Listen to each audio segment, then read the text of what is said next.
Good.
Senator Risa is already here.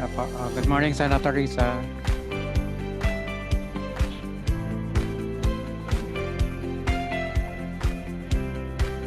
Kuya, nakita mo na ang tira? Wala pa mo, kararating mo lang. Okay. Hi, Pan. Morning, Senator Risa. Welcome. Good morning, Senator. Salamat po ka-Uper. Magandang umaga. Good morning, Senator. Mary. Ano mga kasama? Good morning, Senator. Stay safe. Ano po? Senator.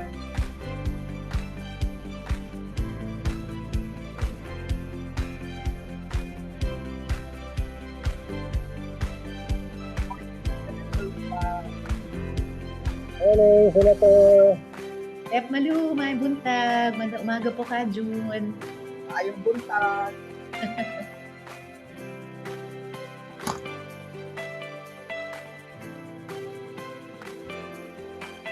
Maradyaw na buntag, Senator. May buntag, Jumari.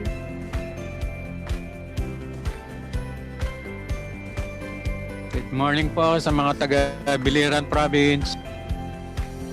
Good morning, Ma'am Malu and Senator Risa. Hi, Magandang Rio. umaga. Ayong buntag.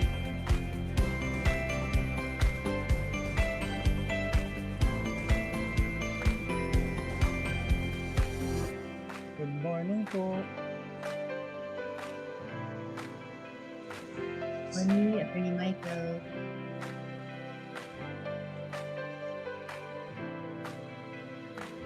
Good morning, Senator Risa. Good morning, Senator Risa. Good to see you. Kayo rin. Good morning, Senator Risa. Good morning, sir. Mabuhay kayo. Ay, aga. Ngayong aga.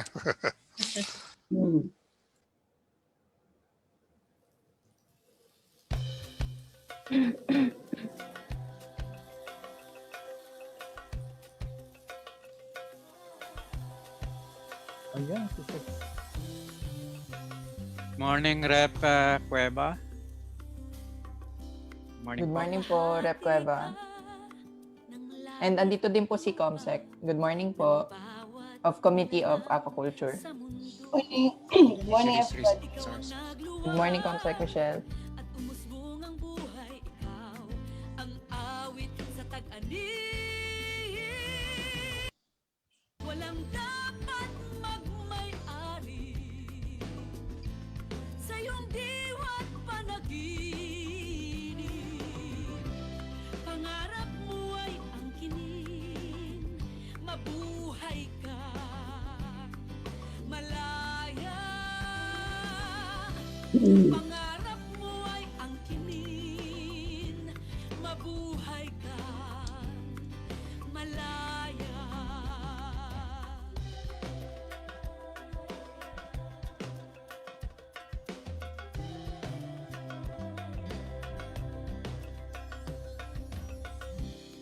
Kung ikaw ay bihag ng paniniwala at ang salita'y unyal na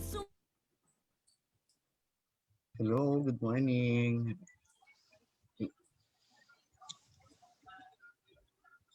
Morning, Jessie. Yes, ma'am, good good morning. morning. Opo, may concert po mamayang gabi. May pa-concert si Senator Risa mamayang gabi. Wow. Babae at Bayanihan at 8 p.m. tonight. Live sa FB page po ni Senator Risa. With Cookie Okay. Chua, Bayang Barrios. Marami pa, no? Bardi Arnaldis. Yan po. Yan, let's support the women's sa kanilang kabayanihan bilang bahagi ng lipunan. Okay. Erin? Alright, good morning po sa ating lahat at sa mga nanonood po sa ating Facebook pages on Kabayan Party List and We Affect Philippines. No? And of course, on the Philippine Legislators Committee on Population and Development page. Ayan. So kasama ko po si Attorney Mike Toledo or Attorney Michael Toledo. Good morning po, Attorney. Magandang umaga, Erin. Good morning. Good morning. Ayan. So before we formally start the program, we will have the invocation po by Ka Orlando Arsiaga of Pakisama and followed by a national anthem. So please remain silent po. Thank you.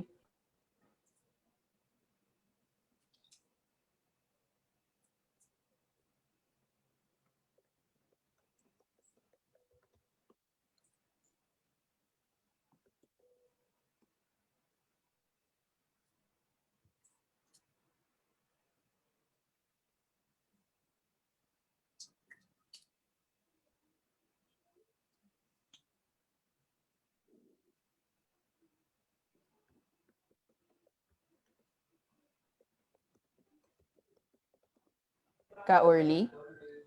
At kasama po ba natin ngayon si Ka Orly? Tayo po'y manahimik sandali. Naririnig na po ba? Yes po. Sandali po tayong manahimik. Panginoon, maraming salamat po sa araw na ito na binigay mo sa amin. Mahigit 400 samahan ng mga mangingisda, maliliit na mangingisda, mga kongresista, mga senador, at mga katulad namin sa NGO, civil society, sa academe.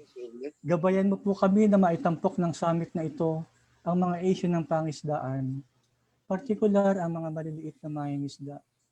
Mapakinggan po sana ito ng mga mambabatas na ipasa na ang pagkakaroon ng Department of Fisheries and Aquatic Resources. Pagpalain mo po kami, lalo na po ang halos 400 samahan na kasama namin ngayon. Samahan ng mga maliliit na mangingisda sa buong kapuluan ng Pilipinas. Panginoon, sa iyo po namin itinataas ang lahat. Maraming salamat po. Amen.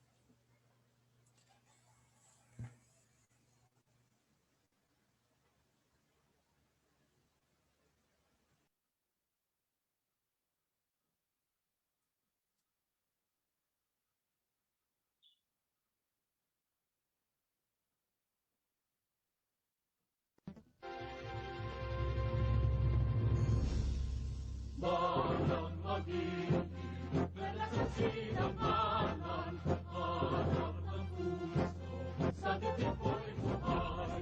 Ito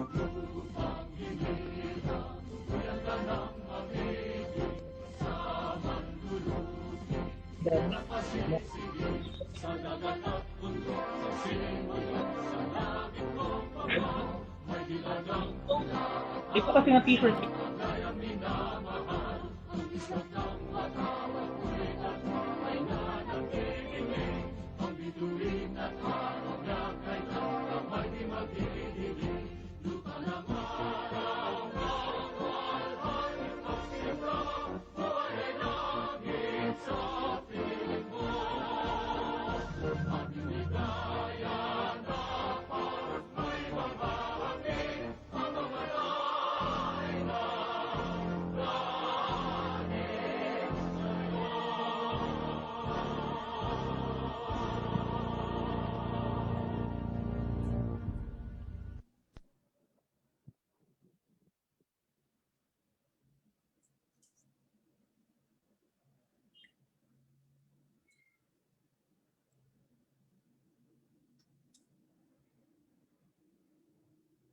Welcome to the National Fisheries Summit on the Department of Fisheries and Aquatic Resources Bill.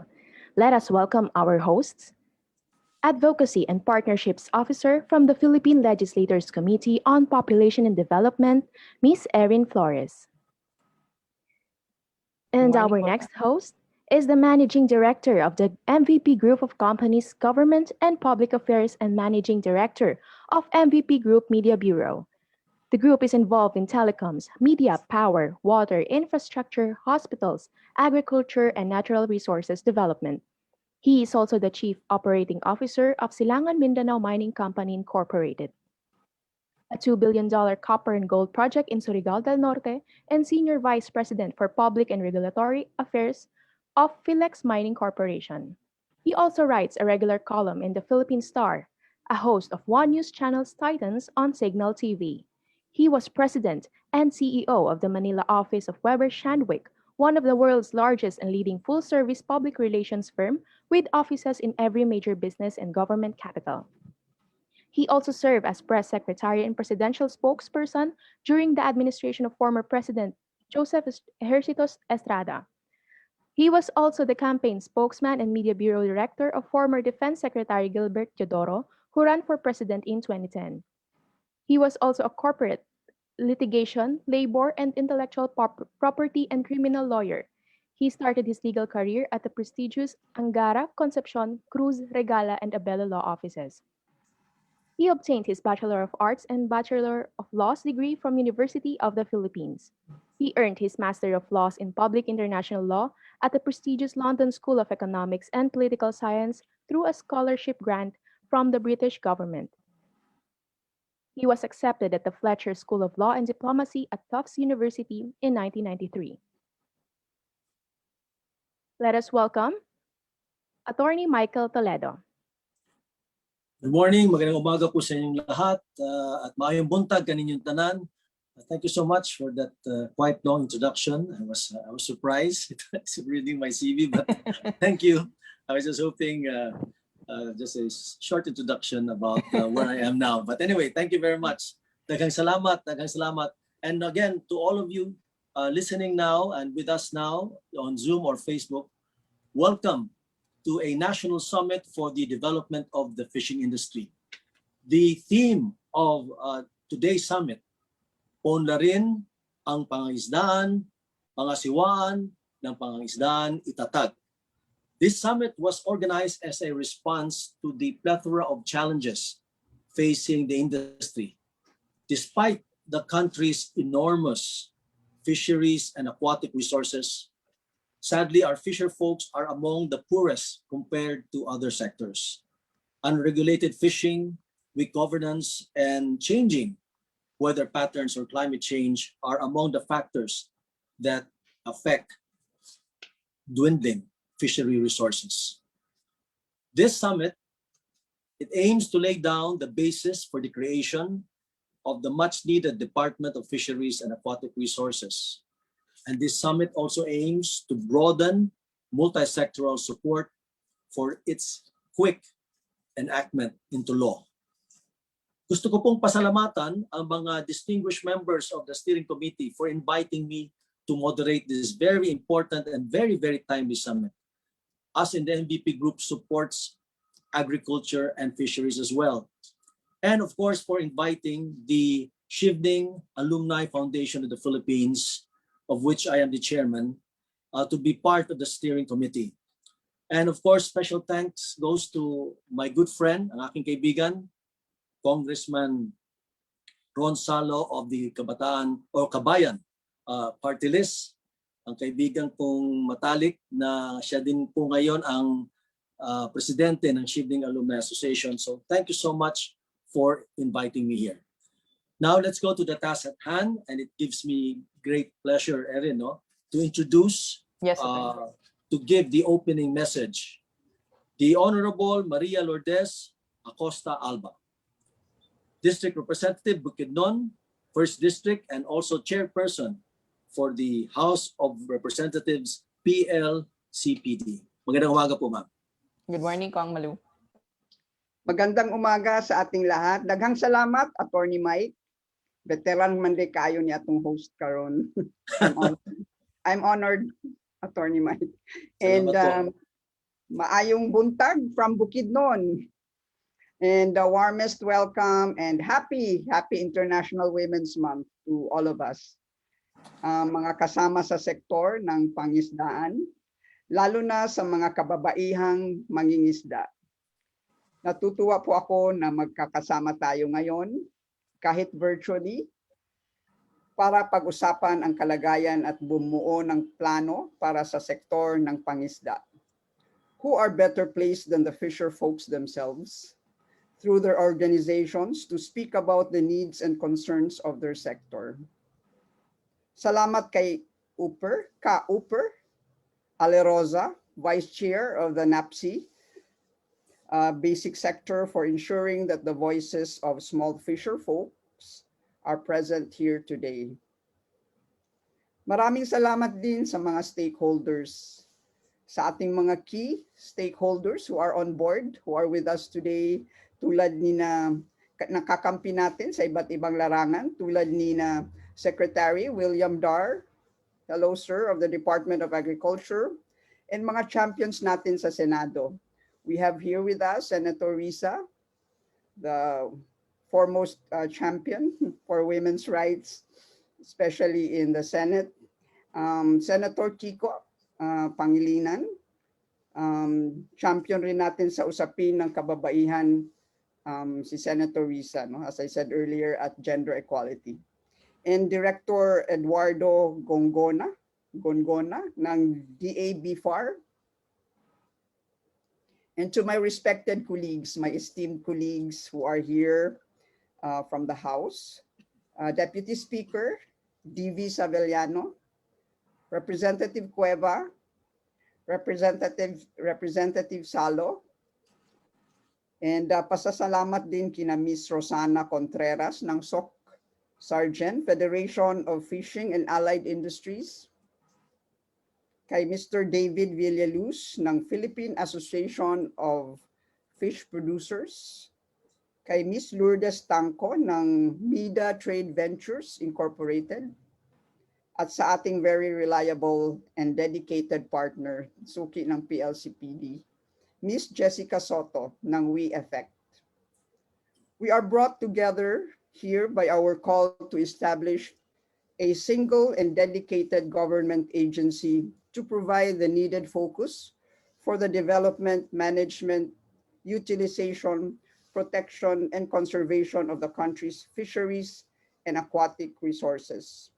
We are the third largest archipelagic state, consisting of more than 7,100 islands and islets, with a coastline of about 36,289 kilometers.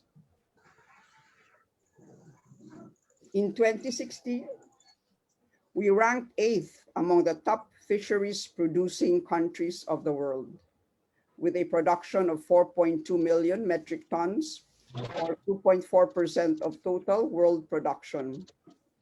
It is the second highest contributor in the agriculture sector, with 16.6% gross value added contribution in 2017. Our fisheries industry provided livelihoods to 1.6 million Filipinos, of which 1.3 million are municipal fishers, who are among the poorest of the poor. More than 16,000 commercial fishers and 226,000 aqua farmers. Over the years, our fishing industry has been beset with problems of overfishing, illegal fishing, habitat destruction, and even international poaching. Another equally important concern is the effect of climate change, which renders almost ineffective our efforts in ocean and marine life conservation. The dangers posed by these problems, if it will remain unattended, will definitely weigh down the potentials of the industry. We need an independent agency that will regulate, capacitate, and strengthen our government's mandate to enable the efficient, holistic, and sustainable use of our oceans, fisheries, and aquatic resources. Our summit's theme is on point. Paunlarin ang pangisdaan, pangasiwaan ng pangisdaan itatag. The measure calling for the creation of a Department of Fisheries and Aquatic Resources have been consistently filed at the House of Representatives. 3 bills during the 13th Congress, 8 bills during the 14th Congress, 4 during the 15th Congress, 7th in the 16th Congress, 8 in the 17th, and 12 in this current 18th Congress. The benefits of having a separate agency can be cast aside. A good example of a fisheries agency separate from that for agriculture is the Ministry of Marine Affairs and Fisheries, MMAF of Indonesia, the second largest archipelago in the world, which was established in 1999. In 2015, the fisheries sector of the country grew by 8.37% compared to 4.73% of its overall economy. Similarly, Sri Lanka, which has much less aquatic resources compared to ours, has a Ministry of Fisheries and Aquaculture Development. While there is a constant action in the legislature in terms of the bill's filing, we need to heighten and increase our lobbying efforts to get the bill passed. We need to bring forward to the legislators our basis for our proposal. We should broaden our reach to include stakeholders from the related fishing sectors, processors, fish producers, and if possible, the 832 coastal municipalities and 25 coastal cities local government units. After all, more than 50% of our municipalities are in coastal areas. We have to formalize our agreement and systematically implement our plan of action. Currently, there are more than 9,000 bills filed at the House of Representatives. A good number has been enacted into law. Several more are in second reading, and a whole lot more waiting for committee deliberations. Each bill that was filed has this closing statement: the immediate enactment of this measure is sought. As stakeholders in the fishery sector, let us work together to make that immediate request to be demand-driven, popular, and a top priority. Maraming salamat at maayong buntag muli sa atong tanan. Magandang umaga ulit. Let's have a very productive forum. Thank you. Daghang salamat, Congressman. Congresswoman Acosta, daghang salamat. Pangamusta lang ko diha tanan sa mga taga Bukidnon, maayong buntag kaninyong tanan. Thank you. Thank you so much. Thank you so much for that very inspiring message. You really hit it on the spot kung ano yung mga problema ang hinaharap ng ating industriya. lalo na sa mga ating kasamahan sa iba't ibang lugar sa Pilipinas na ang hanap buhay nila ay pangingisda. And now, ladies and gentlemen, our next speaker who will give her welcome message actually does not need any introduction. She is well known to be a champion, as mentioned already by Congresswoman Acosta Alba, champion for women and children's rights. And she has been passionate with her advocacies from the very beginning. Since the time I met her up to now, she has been one of the most consistent as far as vision, passion is concerned. It gives me great pleasure, ladies and gentlemen, na ipagkalala ko sa inyo ang ating sunod na tagapagsalita to give the welcome message, the Honorable Risa Ontiveros, Senator of the Philippine Senate, and also the chairperson for the Senate PLCPD. Magandang umaga, ma'am. Magandang umaga rin po, Attorney Mike, at salamat po. Magandang umaga po sa ating lahat. Maimbuntag kaninyong tanan. Salamat po sa pagkakataong makasama kayo sa napakahalagang pagtitipong ito. Pagbati rin kina Rep. Malu at hindi ko kayo makitang lahat dito sa screen pero very, very warm good morning po to everyone. Binabati ko rin po ang mga organisasyong nanguna para magsama-sama tayo ngayon. Ang steering committee ng PLCPD, Sir Rio at mga kasama, ang We Effect, ang Kabayan Party List, sina Rep. Ron na kasama ko rin sa Universal Healthcare, ang Pangisda Gawin Tama o Panagat, mabuhay po kayo, ang Philippine Association of Fish Producers Incorporated o PAFP, at ang National Anti-Poverty Commission Office of the Vice Chairperson, KAUPER, Vice Chairperson for the Basic Sector Representatives. Binabati ko rin po ang mga nandirito mula sa academe, sa local government units, at ang mga counterparts pa natin, mga kauban ni Rep. Malu mula sa House of Representatives. Higit sa lahat, ang aking pagbati sa representatives ng mga organisasyong kumakatawan sa halos 2 milyong rehistradong mangingisda mula sa Luzon, Visayas at Mindanao. Simula pa noong nakaraang taon ay humagupit na ang pandemya ng COVID-19 sa bansa. Sumabay pa ang kalamidad sa ilang mga bayan ng Pilipinas.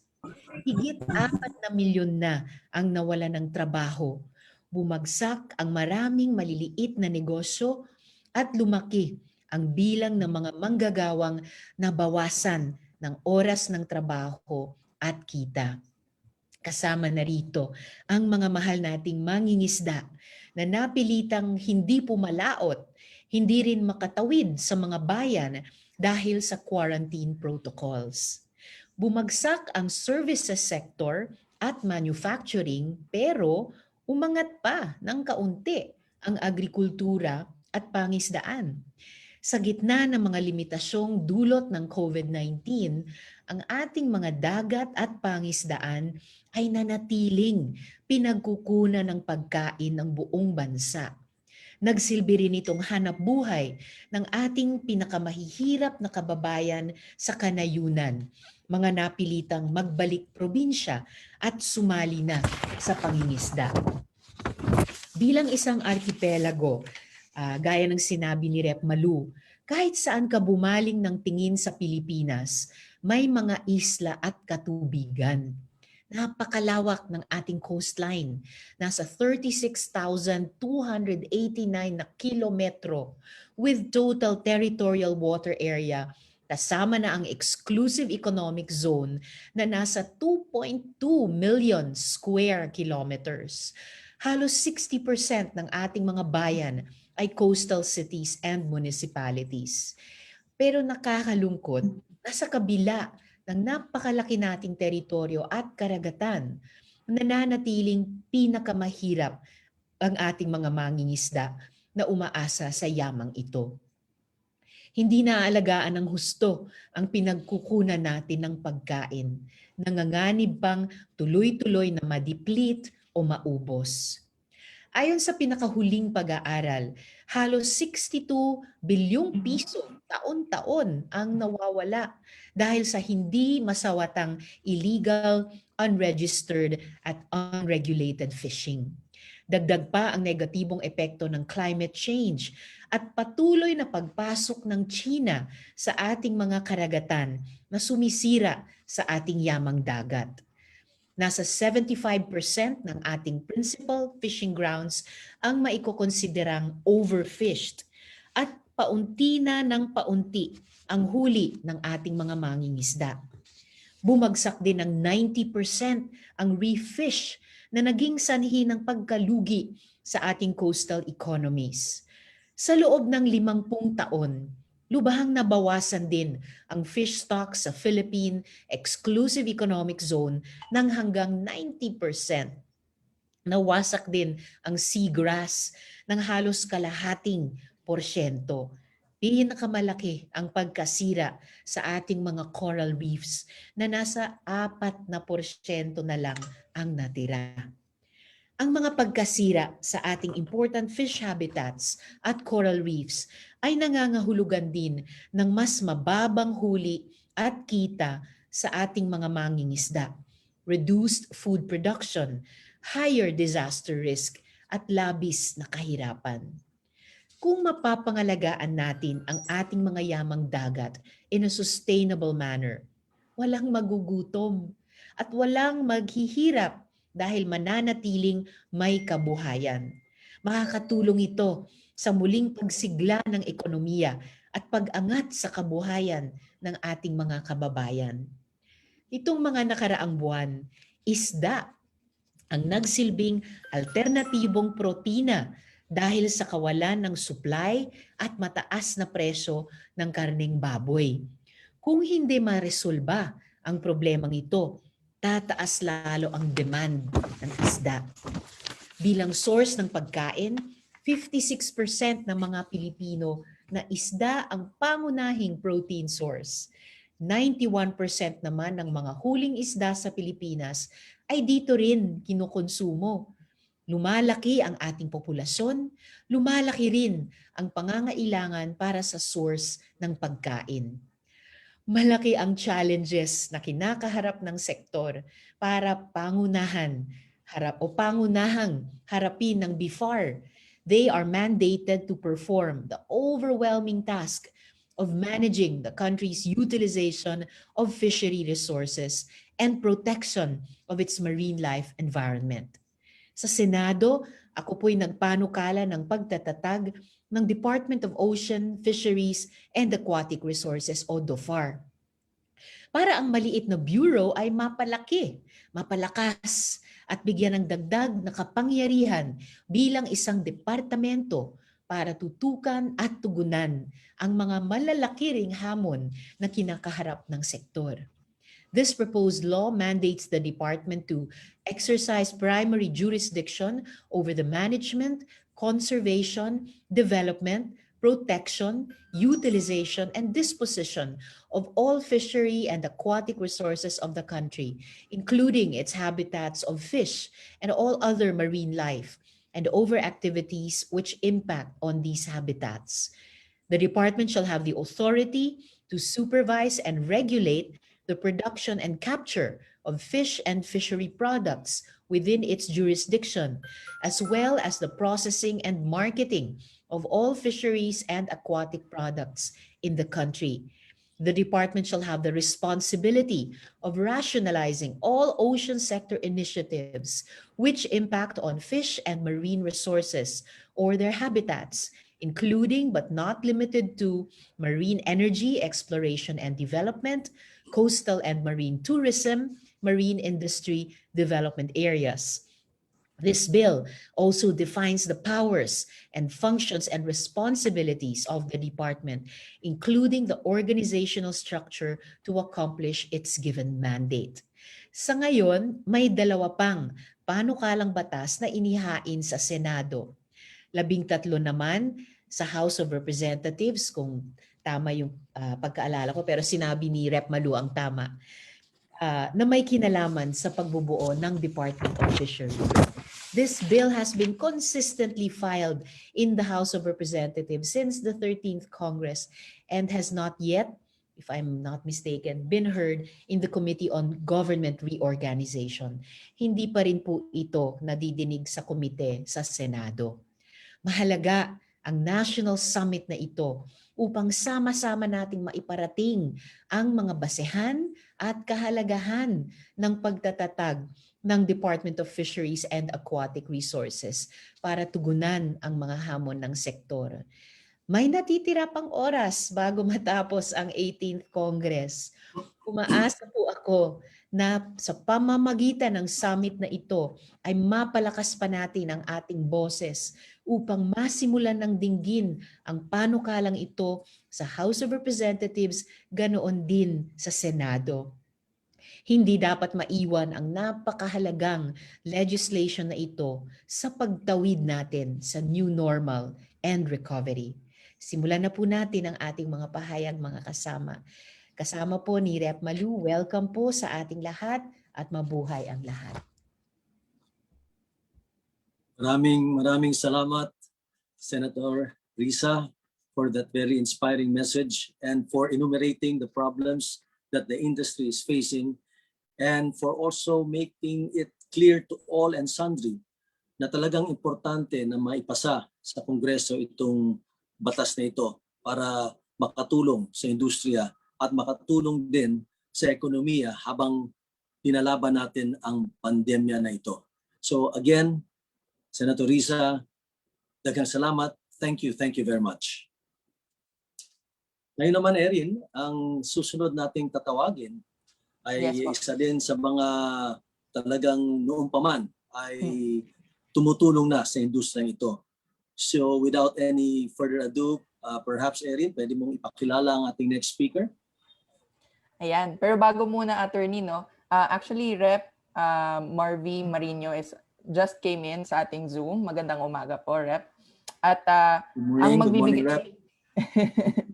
Ayan, sige po. So, para po magbigay sa atin ng isang napakahalagang mensahe ngayong umaga, ang aming pong mahal na Country Director of the We Effect Philippines, isa po sa mga lead ng ating steering committee, ating pong bigyan ng virtual applause si Miss Jessica Soto. Good morning po.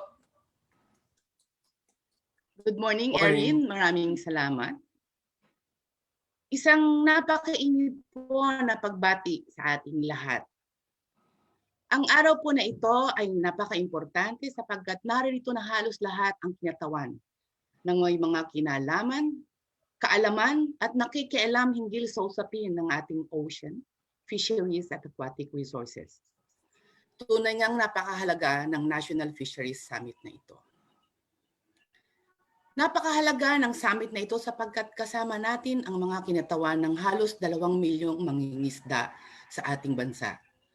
Sila na dapat sana ay mas nakikinabang sa ating yamang dagat at kalikasan, subalit sila po ay nananatili pa rin sa isa sa pinakamahirap na sektor sa napakahabang panahon.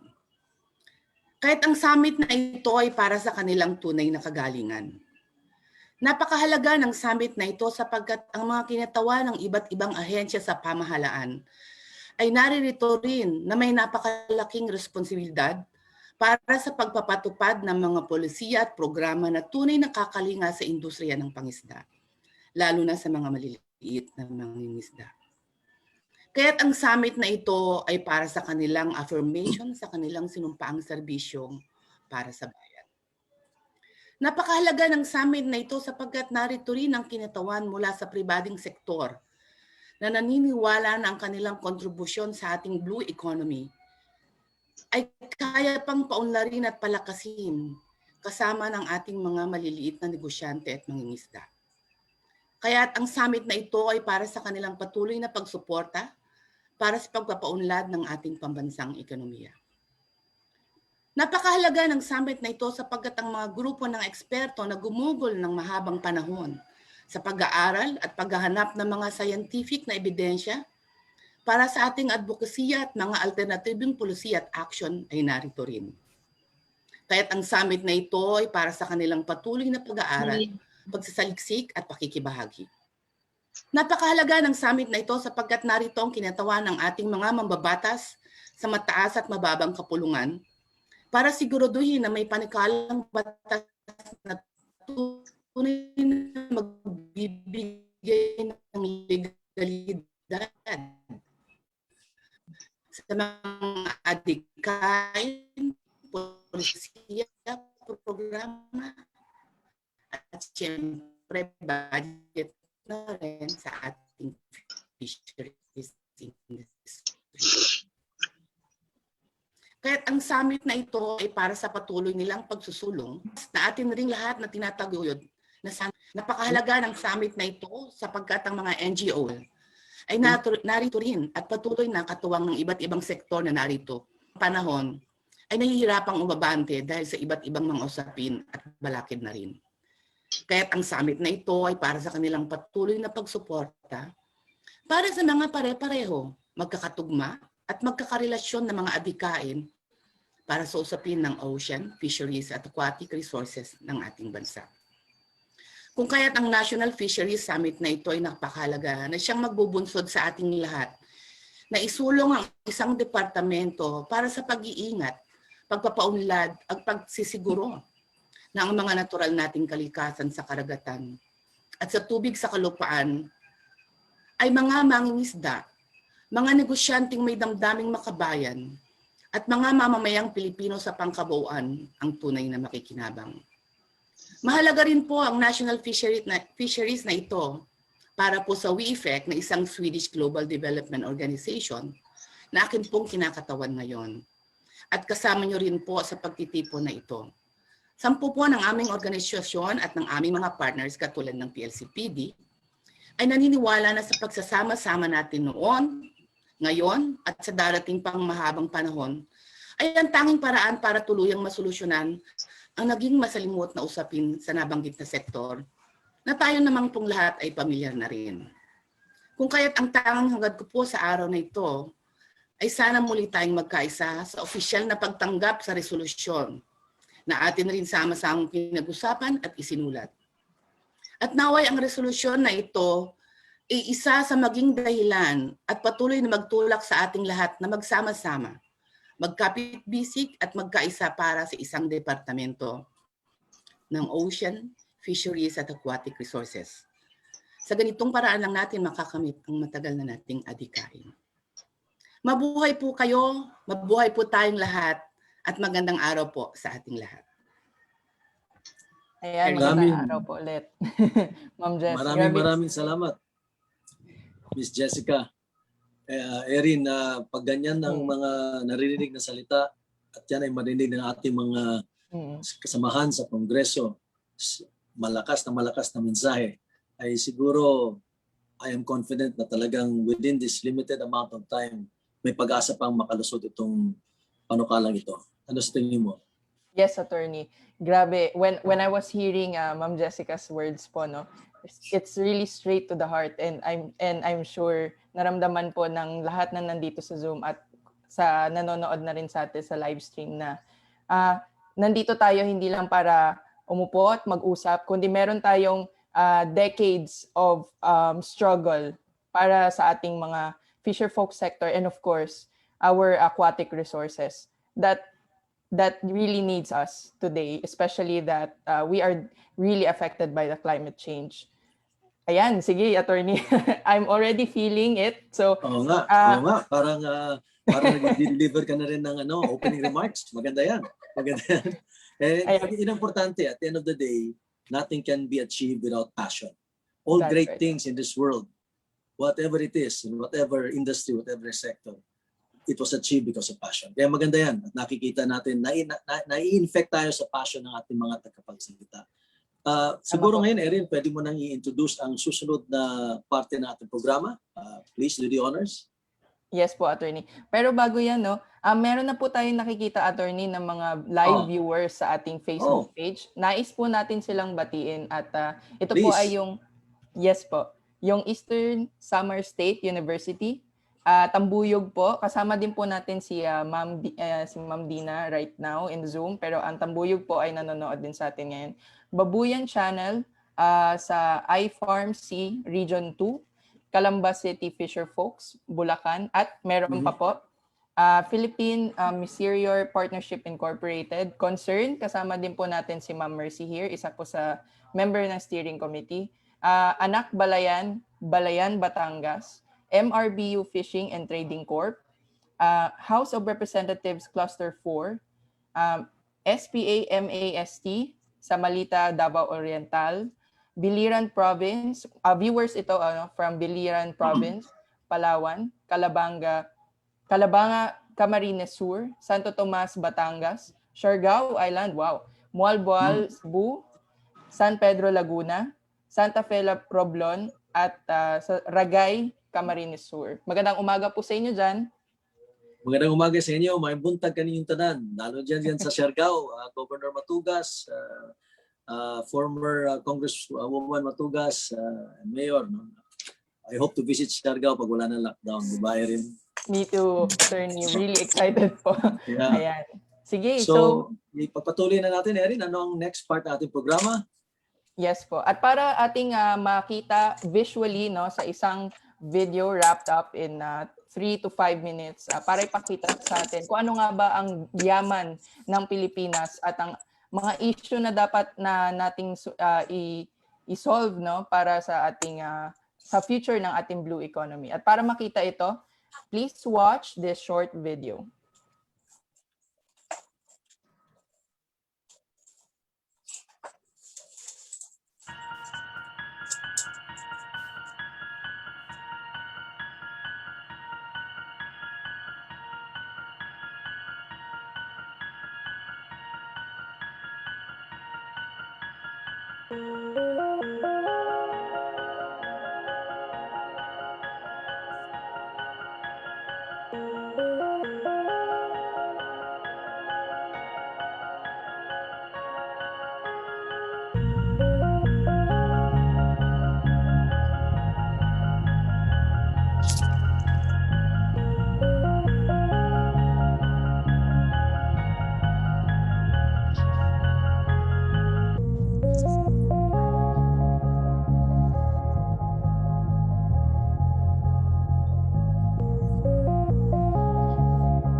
Mahalaga ang pagkakaroon ng Department of Ocean, Fisheries and Aquatic Resources para mas ma-regulate natin ang paggamit sa ating pangisdaan at ang pangalaga sa mga rekurso nito.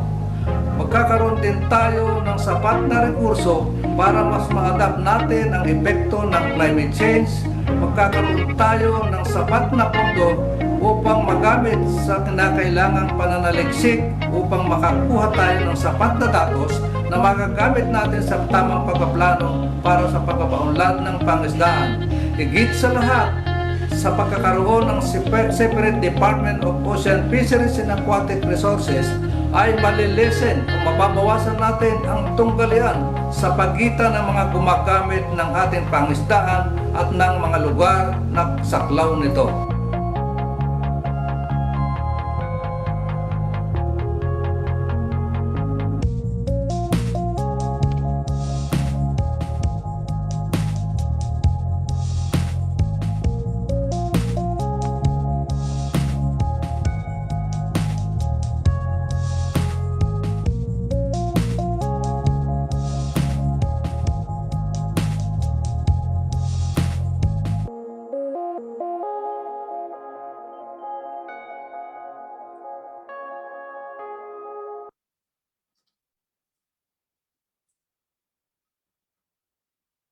Thank you so much, Erin. That was a very, very, shall we say, strong message contained in the video. Talagang palakpakan po natin ang mga people who were responsible for making that video. That was a very good video indeed. Yes po, attorney, and it wouldn't be possible at gusto ko lang po talaga i-stress out na pagpupugay po no sa ating mga mangingisda all over the country at kasama din po natin ng iba sa kanila ngayon no. We're really grateful for the hard work that they always do for us. So para sa kanila po ito at para sa ating mga marine resources. Ngayon, attorney, what's next po para sa atin? Again, maraming salamat, no? Maraming salamat, Erin. At ngayon naman po, it gives me a great pleasure to call on a good friend who will introduce the keynote speaker. Hindi na rin siya kailangan ng introduction kasi kilala to. At itong kaibigan ko na ito ay siya din po ang presidente ng aming Shivning Alumni Association. Pareho po kaming naswertehan at nakapag-aral sa ibang bansa na libre. Hindi na kami po nagbayad. Pero ngayon, kitang-kita naman na ang kanyang pagserbisyo sa Kongreso ay talagang lubos na lubos. Kaya, ladies and gentlemen, to introduce the keynote speaker, allow me to call on the Honorable Ron Salo, Representative Kabayan Party List. Good morning, Kong Ron. Maraming salamat, Attorney Mike Toledo. Maraming salamat sa aming chairman sa Shivning Alumni Foundation of the Philippines. At the same time, maraming salamat din sa iyo, Erin. Maraming salamat po sa lahat po ng mga kasama po natin, both dito sa Zoom at the same time sa mga nanonood po sa Facebook. Salamat po sa lahat po ng mga kilala po natin ng mga mambabatas na kasama po natin ngayon. Alam po ninyo, ang Kabayan Party List ay nainiwala sa talagang kakayanan ng pagsuporta natin sa departamentong ito na siyang isa sa magiging daan para maiangat ang industriya ng pangisdaan at maiangat ang buhay ng bawat Pilipino. Karangalan ko po ngayon na ipakilala ang ating keynote speaker. Alam po ninyo, ang ating keynote speaker is a champion of the poor, especially the small farmers and fisherfolks. In 1998, he was awarded the 10 Outstanding Young Men Toying the Philippines. And in 2016, he was awarded the Outstanding Filipino, the Outstanding Filipino or TOEFL Award in cognizance of his servant leadership. Ganun din, in 15 years of outstanding achievements as Director General ng ICRISAT, he championed and institutionalized an overarching strategy called Inclusive Market-Oriented Development, in which the farmers become active participants for their own welfare. The same strategy is now being advocated by him in the pursuit of inclusiveness in the agribusiness in the Philippines. Prior to his international stint, he taught with distinction at Benguet State University with the rank of Professor 6 and served as its Vice President for R&D in 1985 to 1987. He was the founding director of the Department of Agriculture, Bureau of Agricultural Research, or BAR, in 1987 to 1994, served as Executive Director of the Department of Science and Technology, Philippine Council for Agriculture, Forestry and Natural Resources Research and Development, or PCARD, in 1994 and 1998, and Secretary of the Department of Agriculture under President Joseph Estrada in 1998 to 1999. Under his watch at the DA, the Philippine agriculture achieved a remarkable 9.6 growth, which has never been equaled until today. In 2014, he founded the Inang Lupa Movement Incorporated that advocates on cost action for agricultural modernization and rural industrialization anchored on 4 pillars. First is inclusiveness, second is science-based, third is resilient and market-oriented development. He now writes a regular weekly column called Ways of the Oasis in the Manila Times. From his weekly columns, he published the book titled The Way Forward, Modernization and Industrialization of the Philippine Agriculture. He also advises Go Negosyo in the areas of agriculture and agripreneurship. He is also the country representative of Prasad Seeds Philippines Incorporated. He obtained his Bachelor of Science in Agricultural Education from the Mountain State Agricultural College, now BSU, in 1973. Master of Science in Agronomy from MSAC in 1976 and Doctor of Philosophy in Horticulture from the University of the Philippines at Los Baños in 1980. Cognizant of his leadership and laurels, he was awarded 8 doctorate degrees honoris causa by various higher education institutions in the country. He was born on April 10, 1953 in Santa Maria, Ilocos Sur, and married to Beatriz Miria with 4 children, May William Jr., who is now deceased, Celeste, and Christine. Mga kasama kong mga kampiyon at mga tagapagsulong sa pagbuo ng Department of Fisheries and Aquatic Resources, mga mangingisda sa buong kapuluan ng Pilipinas, mga kapwa ko manggagawa sa gobyerno, mga stakeholders, ladies and gentlemen, karangalan kong ipakilala ang ating keynote speaker, walang iba kundi ang ating kalihim ng kagawaran ng agrikultura, Dr. William D. Dar. Unang-una, gusto kong pasalamatan ang ating Honorable Ron Salo for the kind introduction. Maraming salamat po, Congressman Salo. Pangalawa, gusto ko rin recognize po ang ating senadora na chairperson of the Senate PLCPD, Honorable Risa Ontiveros. Pangatlo po ang ating chairperson for the House of Representatives ng PLCPD, ating Honorable Maria Lourdes Acosta Alba. Kaibigan po natin ng pamilya yan. Sa lahat po ng leaders ng itong PLCPD, ang ating kaibigan at magaling na Sekretaryo Mike Toledo, colleagues, friends, ladies and gentlemen, magandang umaga po sa ating lahat. Ang daming sakuna ang nangyari sa ating bansa simula noong nakaraang na taon. At tinawag po natin ito na perfect storm. Foremost of which is now the COVID-19 pandemic that's still lurking in the country and globally. The COVID-19 pandemic is unprecedented in human history, disrupting everyone's life, disrupting socioeconomic conditions globally. We were caught unguarded, unprotected, and simply swept away. But of all sectors, nasabi na ng ating mahal na Senadora, Risa, agriculture and fishery showed its resilience.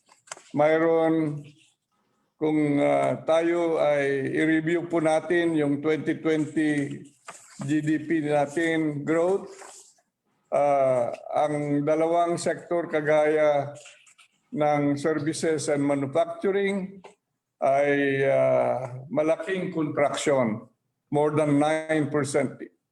At ang sektor ng agrikultura po ay 0.2% contraction. Meaning, if you compare which is the most resilient among the 3 sectors of the economy, agriculture is showing the way. Agriculture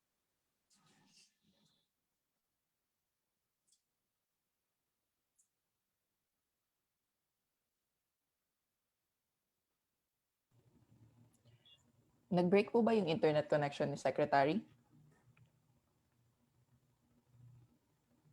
Panaghang si Secretary. Sige po. Attorney, shall we wait po ba kay Secretary Dar? Yeah, can somebody maybe call his staff for him that there seems to be a break in the connection? Ayan po, no? May contact ka ba, Erin? Yes sa po. office ni Secretary. Sige, Yes. inform lang na naghang.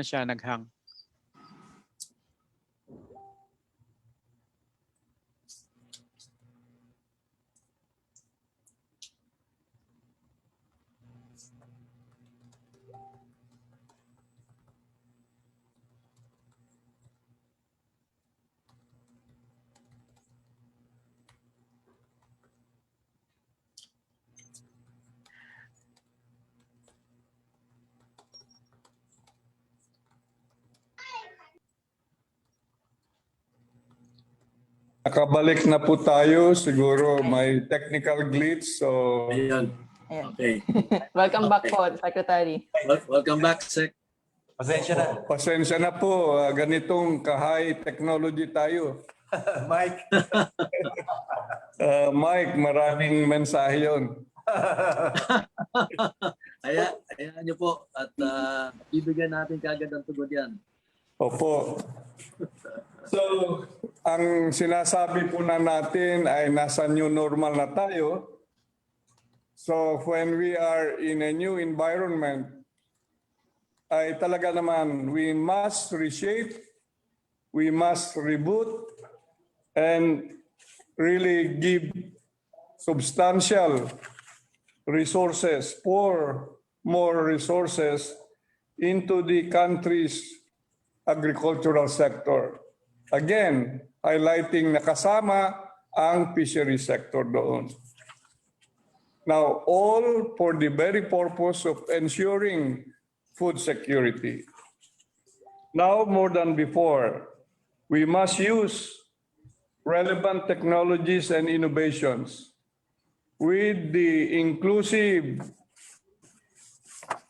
environment that we must have to have in all respect to produce more food and ensure that every Filipino has enough affordable, nutritious food on his or on her table. And this includes fish and marine products. In 2020, the value of production in the fishery sector contracted by 1.2%, turning around the 1.5% growth it achieved in 2019. This decline was perhaps anticipated by many because of 2020, a very challenging year, exceptionally challenging year for all. But I believe this should not be the case, especially that turning around the state of our fisherfolks, who remain to be the poorest of our poor, is an urgent matter. I believe that whatever the season, we should aim for a productive, competitive, sustainable, and resilient fishery sector that can propel the whole agriculture to be an engine of economic growth, a steady source of livelihood, and a catalyst to improve socio-economic conditions of coastal communities. As such, your Department of Agriculture, through the Bureau of Fisheries and Aquatic Resources, or BFAR, has ongoing programs in line with the agency's broader 1DA agenda. And this 1DA agenda is a 12-point set of key strategies, which is the DA's guiding framework to hasten economic recovery for the transformation of Philippine agriculture. Meron bang volume? Meron. Okay. The fishery sector is very much a big part of the DA's long-term goals.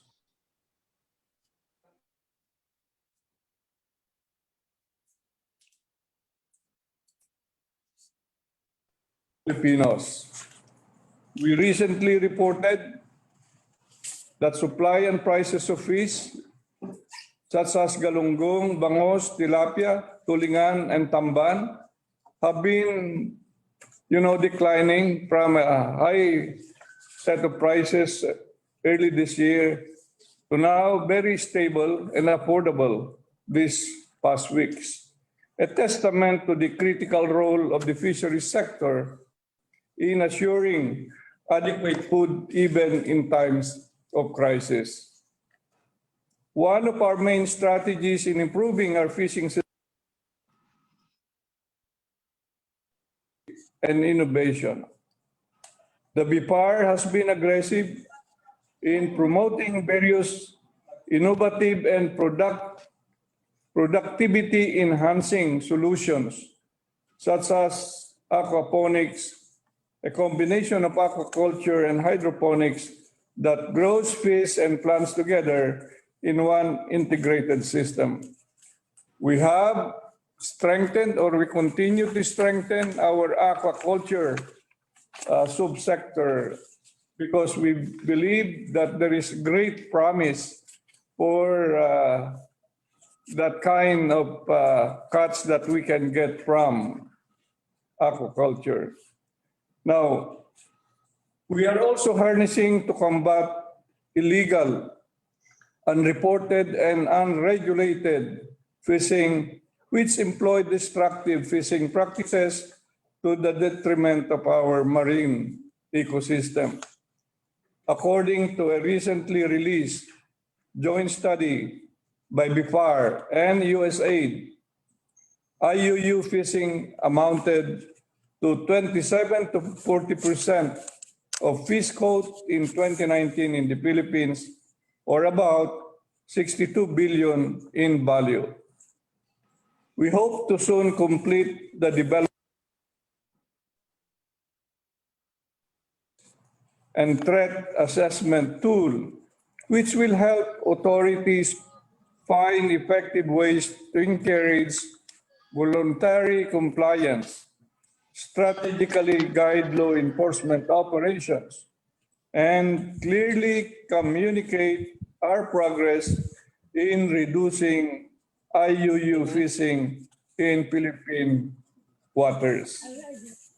Aside from harnessing technologies, BIFAR is also boosting value-adding and entrepreneurial activities within the blue economy, which will also enable the Philippines to be a premium global exporter of fishery products.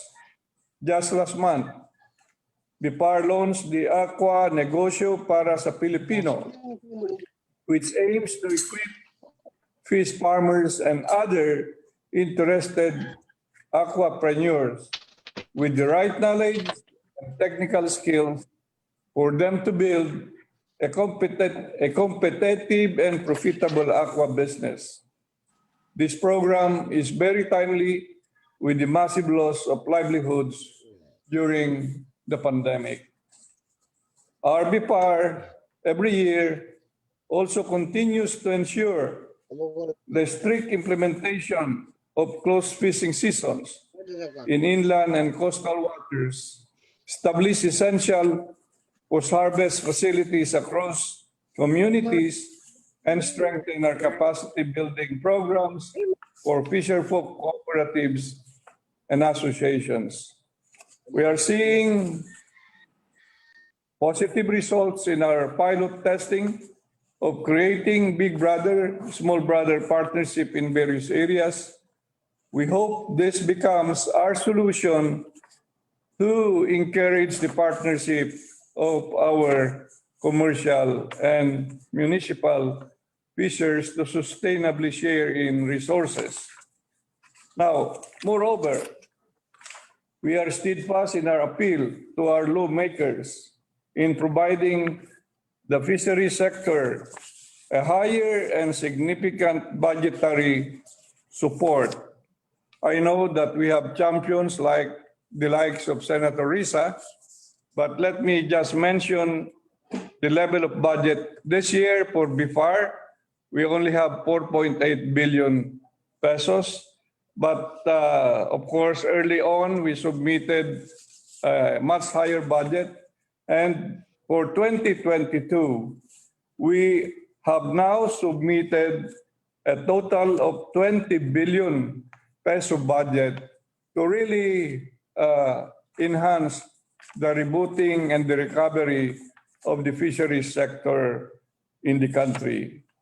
And I hope that with the 15 to 16% contribution of the fisheries sector to the gross value added in agriculture, that this 20 billion peso budget for next year will be properly considered, because Now is the time really to help the poorest of the poor get out of that poverty and be part of the mainstream to really create more wealth for themselves and for this country.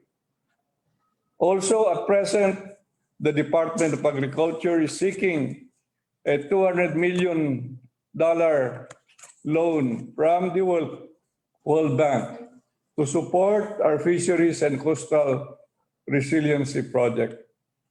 The project has 4 components, namely fisheries, coastal areas, resiliency planning, fisheries and coastal resilient resource management, modern and resilient livelihood investments, and project management and coordination.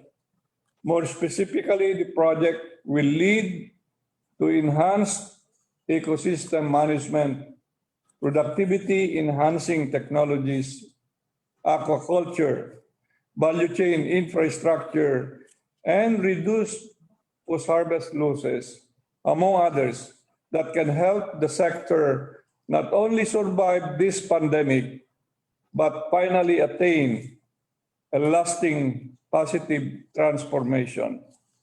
We hope that with our efforts at the Department of Agriculture, aming mapapaunlad ang ating mga mangingisda na nagsisilbing food security frontliners ngayong pandemic. I think this is the best time to give back to our fisher folks, support them, empower them, and I believe the best way to do that is to join hands from the national level down to the barangay and put our fisheries sector at the center of our economic recovery and development agenda. Marami pong salamat. Mabuhay po kayong lahat. Stay safe. At sana nga yung ating minimithi dito sa forum na ito ay we will be able to achieve. Thank you and good day. Maraming salamat, Secretary Willie Dar. Wala ko pa yung kupas-kupas when it comes to your ability to deliver your message in clear, concise, eloquent language. Alam mo, Erin, isang karangalan para sa akin, nakasama ko po si Secretary Dar nung panahon pa po ni Pangulong Estrada. Siya na po ay Secretary of Agriculture din at talagang nakita ko po kung gaano po siya magtrabaho. Iba po talaga ang kanyang vision at siya po ay action man. Kaya hindi po ako nagulat, Erin, na in-appoint siya ni President Duterte na maging, again, kalihim sa Department of Agriculture. Isa pang masasabi ko, Erin, alam mo ang agriculture for the longest time, hindi nagre-register ng positive growth. Pero nung nag-take over at naging kalihim si Secretary Willie Dar, ay nag-iba na ang takbo ng Department of Agriculture. At isa pang bagay na siguro i-share ko sa body, the Secretary is also a forward thinker. Ang ibig sabihin ay kagaya sa ngayon, tinitignan niya kung paano pwedeng gamitin ang digital technology para matulungan ang ating mga farmers, para matulungan ang ating mga fishermen. Kasi financial technology, digital technology, nandyan na yan. At importante lang ay magamit at matulungan para masigurado ng ating mga farmers, magsasaka, ay hindi nalulugi in terms of getting new information, in terms of knowing the prices of the commodities they're selling, etc. etc. Marami. Siguro ibang summit naman yan na pwede natin pag-usapan. Pero marami pong salamat, Secretary Dar, Willie. Maraming salamat ulit. At nakikita ko kasama mo si Yusek Noel. Magandang umaga din sa iyo, Yusek Noel.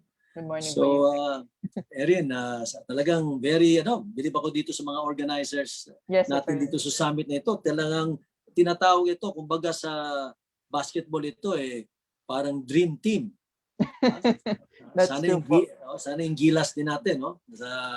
Nalalaban sa World Basketball Championship, dream team din. Kita mo naman from the opening message hanggang sa keynote, mabibigat. At alam naman natin na marami parang mabibigat na darating at magsasalita pa. Kaya nga, siguro at this point, Erin, can you please do the honors? We will now be going to the second part of the summit. And this is very important also.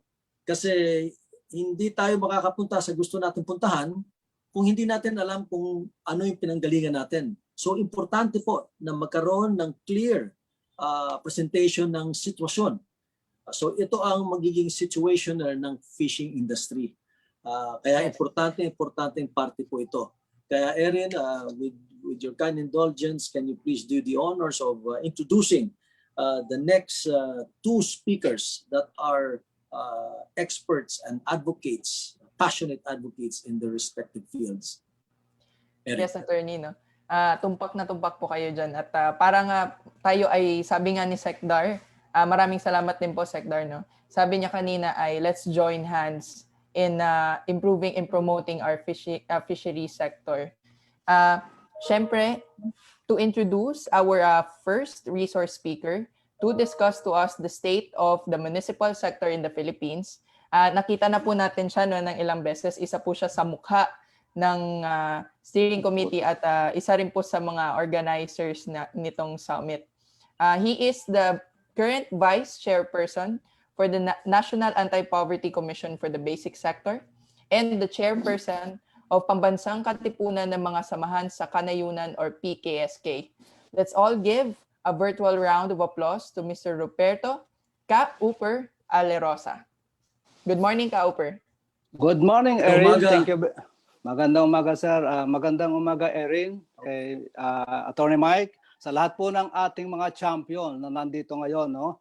Whether ito po ay mga legislators, mga mangisda, NGO advocates, magandang umaga po sa ating lahat, no? Luba pong napakarami ng usapin para sa pangisdaan. Subalit sa maikling sandali po ay nais kong ibahagi sa inyo, no, ang ilang kalagayan ng ating mga munisipal na mangisda sa ating bansa at ang karakteristik ng ating pangisdaan na pinagkukunan ng kabuhayan nito, no? Alam po naman natin na ang ating pangisdaan ay isang arkipelago, no? Nabanggit naman kanina, no? Na tayo po ay mayroong 7,100 island, no? At sa kabila at sa ilalim ng mga katubigang ito ay makikita natin ang iba't ibang rekurso na nagpapaunlad at nagbibigay buhay sa ating pangisdaan, no? Nandiyan po yung marine resources, no? Dagdagan ko lang po yung iba pang nabanggit kanina. Ayan, no? Tayo ay mayroon pong shelf area, yung pong na may lalim na 200 meters ang tubig. At meron tayong coral reefs na ayon po sa datos ay meron tayong 8.81% ng kabuuang coral reefs sa buong mundo, no? Next to Indonesia and Australia. So ganyan po kalaki ang ating marine resources, ang coral reefs. At siyempre, yun pong ating nabanggit kanina na coastline, no? So tayo ay 5th largest coastline in the world. Again, next to Indonesia. Slide please. Okay, so yun po yung sa marine resources. Sa usapin po naman ng inland resources ay meron tayong mga fish ponds, no? Meron tayong mahigit na 253,000 hektarya ng fish pond na nagkukulture ng iba't ibang espesye ng isda, mga alimango at iba pa, no? At nandyan din yung ating swampland. At siyempre, yun pong mangrove forest natin, no? Kung babalikan po natin ang datos 1912, maaaring hindi pa tayo lahat o iba hindi pa taon yan, ay meron tayong 450,000 hectares daw yan. At ngayon ay kokonti na lamang dahil sa iba't ibang dahilan, no? At meron pa po tayong iba pang inland fishery resources na may sinasabi mayroong 250,000 hectares. Next. Okay, ito po ay nabanggit na rin kanina ng mga naunang speaker, no? Gusto ko lang pong elaborate ulit na batay po sa Fisheries Registration System ng DABPAR ay mayroon tayong almost 2 million.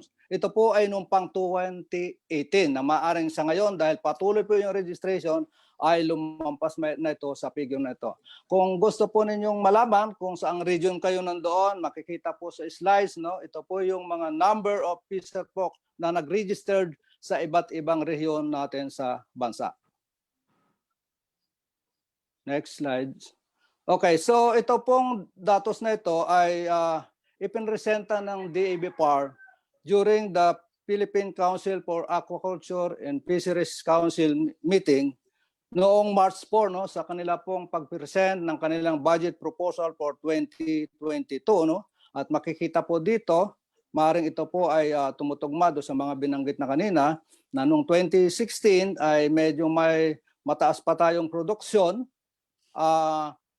Pero sa pagdaan ng mga taon, 2017 hanggang 2018, biglang bumagsak hanggang sa unti-unti ulit itong tumaas noong 2019. Pero dahil nga sa maaring marami pang dahilan, noong 2020 ay muli itong bumaba. So makikita natin na sa kabila ng mga rekurso na yan at mga dahilanan, next slide please, ay hindi makakaila o obviously talagang naghihirap ang ating mga mangisda. Nakakapagtaka kasi ang yaman-yaman ng ating bansa, subalit ang mismong mga mangisda, particular ang mga municipal fisherfolk, ay siyang naghihirap. No? Sabi po ng Philippine Statistics Authority, sa kanila pong pag-aaral ay meron daw pong na-obserban na decrease in poverty incidence in the fishery sector, no? From 36.9% in 2015 to 26.2% in 2018. No? So yan po yung datos na galing sa PSA. Next. Okay, so batay po naman sa isinagawang review ng Rare Philippines, isa pong NGO na katuwang natin dito sa pangisdaan, lumabas po sa kanilang pag-review na ang ating fisheries ang pinaka-vulnerable sa lahat ng extreme events, weather events. No? Makikita po sa slides na mula 2016 hanggang 2020 ay nakaranas tayo ng 9 na malalakas na bagyo. No? Nagsimula kay Lawin, kay Umpong, kay Rosita, kay Tisoy, Ursula, Quinta, Role, Ulysses at ang pinakauli kay Vicky. So yan pong mga malalakas na bagyong yan ay puminsala sa ating agriculture sector ng malaking halaga. No? Pero bukod doon, specifically para sa fisherfolk sector, makikita po natin dito sa slides ang naging pinsalang halaga nito sa ating sektor ng pangisdaan.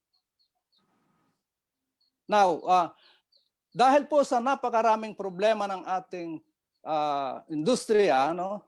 Nabanggit na ng maraming speaker natin at marami pa dyan ay hindi pa rin po nababanggit. No? Nakita po ng aming sektor mula sa National Anti-Poverty Commission, Artisanal Fisherfolk Sectoral Council na panahon na, no? Nakita po namin ang kahalaga na ito na ang panahon para magkaroon tayo ng isang departamento ng pangisdaan. No? Kasi tulad ng nabanggit, bukod sa maraming issue na dating nadadagdagan pa, na dulot ng man-made natural calamities at ngayon may pandemya, nakikita po namin na ang pagkakaroon ng isang Department of Fisheries ay kailangan ng ngayon na. No? Sa usapin man ito ng recovery ng ating pangisdaan, ang pagsasabatas nito ay dapat inuuna ngayon. No? At bilang action po ng aming sectoral council sa fisherfolk sector sa NAPSI, kami po ay naglabas ng resolusyon na naka-address sa ating pong both houses of Congress, no? sa lower house at saka sa Senate, na humihingi po ng tulong at hinihiling po natin na ipasa na ang DOPAR into law. So yan po yung aming laman at makikita po ninyo dito sa slides ang kopya ng aming resolusyon, pirmado po ng aming 24 council members from all regions, no, na kumakatawan sa ating pong Artisanal Fisherfolk Sectoral Council. Ang pangalawa pong resolution, next slide please, na atin pong inilabas sa Konseho ay isang panawagan o kahilingan sa ating Pangulo to certify DOPAR bill as urgent, sapagkat nakikita po namin na dapat ito ibilang sa mga prioridad na batas na nakasalang sa ating Kongreso upang tugunan ang napakaraming problema ng ating pangisdaan, upang tugunan ang kakulangan ng ating pagkain, lalong-lalo na hindi lamang sa ngayong panahon ng pandemic, kundi sa mga susunod pang panahon. So marami pong salamat sa inyong pakikinig.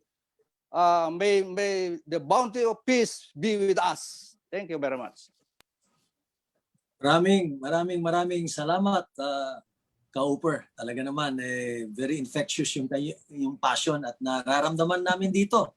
Usually, Erin, di ba, pag nag-host tayo, mas nararamdaman mo yung pulso ng mga nakikinig kasi kaharap mo sila. Yes. Ngunit dahil sa kalakasan ng kanilang passion, maski dito sa internet, nararamdaman din natin. Kaya sana Mas naman at malakas pa po sa marinig. internet. Totoo yun. Alam niyo po, maganda po yung sinabi ni Ka-Uper na meron ding resolusyon na pinasa ang NAPSI, isang malaking importanteng ahensya ng gobyerno din, no? At calling for the passage of the DOFAR, not to mention the fact meron pang pangalawang resolution no, na gawing urgent. Pakiusap kay Presidente na gawing urgent itong bill na ito. Siguro pwede kong kausapin ang kaklase ko. Siya ngayon ay nandun sa PLLO, Presidential Legislative Liaison Office. Sila yung nagko-coordinate dito sa mga urgent bills. Si dating Congressman Jacinto Paras, na siguro ay pwede matulungan niya tayo dito. Congressman Jing, hindi ko alam kung nakikinig ka pero mamaya tatawagan kita. Sana naman at mabigyan to ng importansya din. Kasi si Congressman or rather si Secretary Sitoy, ang head ng PLLO at ang kasama niya dyan ay si dating Congressman at dating Undersecretary din ng Labor na ngayon nandito na siya sa PLLO. Sana makatulong. So maraming salamat. At Erin, di ba nakita mo talagang itong situation na to very important. Yes. For example, sa aking, in my case, na hindi naman ako masyado exposed, nakita ko kung ano talagang sitwasyon ng ating municipal fishing sector. Kaya ngayon talaga naiintindihan na ng lahat at lalo ng ating mga mambabatas kung gaano ka-importante ito. Ngayon naman po, ay di ba Erin, tapos na tayo sa municipal fishing sector na presenta ng situational. Puproceed naman tayo dito sa overview naman. Dito naman sa commercial fishing industry. So Erin, pag-uubaya ko sa iyo ang papakilala sa ating susunod na tagapagsalita. Sige po. At bago natin siya ipakilala, attorney, no, gusto ko lang din sabihin na napakainit na rin po ng mga comments at questions na nasa chat box po natin. So, we are really encouraging everyone po to participate. So, sabi nga ni Sir Peddy, fish be with you daw. May the fish be with you. Okay yun, hashtag. May the fish be with you. Bagong hashtag po, ayan. Right, maganda yan. Baka meron ka pa bang bago natin tawagin yung ating speaker, baka meron ka pang pwedeng i-share dyan na sa chat box natin, mga comments. Sige po. Meron dito isa na meron po tayong kasamang isang mangingisda para lang po maanon din natin sa ating mga live viewers na meron din po tayong mga live na mangingisda po na kasama sa Zoom. Si Jennifer Magan po ay nag-comment. Sabi niya po kasama niya po yung mangingisda, mga mangingisda sa kanila at nais nilang ipahatid na sang-ayon sila sa magtatag ng sariling departamento para sa pangisdaan sapagkat hindi gaanong nabibigyan pansin ng DA daw ang Fisheries and Aquatic Resources. Karamihan din sa mga mangingisda ay walang alam sa mga programa para sa kanila. Napakainit po ng comment section pero babalikan po natin yan. May konting pa-suspense po tayo, attorney. Salamat, Erin. At saka, attorney, sorry I will have to shout out po all our viewers sa ating Facebook page. Napaka-grateful po tayo na andyan din po sila nanonood sa atin ngayon. The Palampon Institute of Technology sa Del Carmen, BIFAR Region 4A, BIFAR Region 11 FMRED, MSU Mindanao State University ba ito? Sa Maguindanao. Surigao State College of Technology in Del Carmen, Palampon Institute of Technology of Tabango Campus, Eastern Samar Borongan City,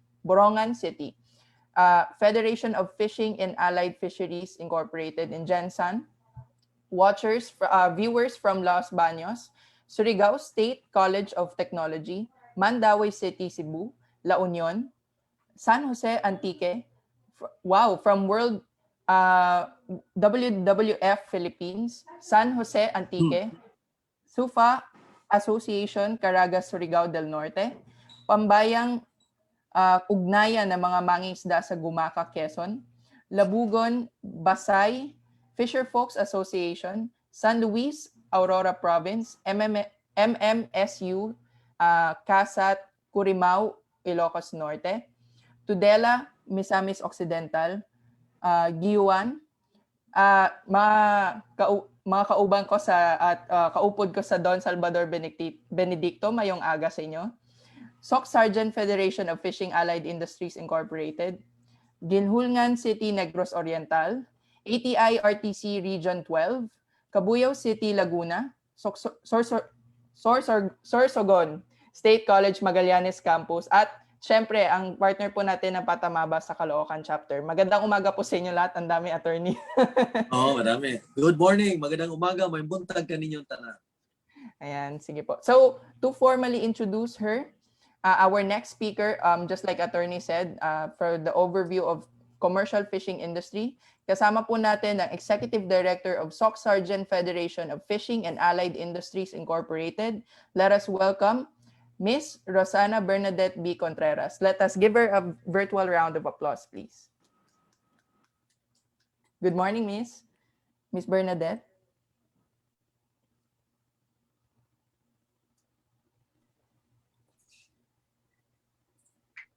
Yes, good morning. Ayan. Good morning. Go ahead po. Can I ask the secretary to play my presentation?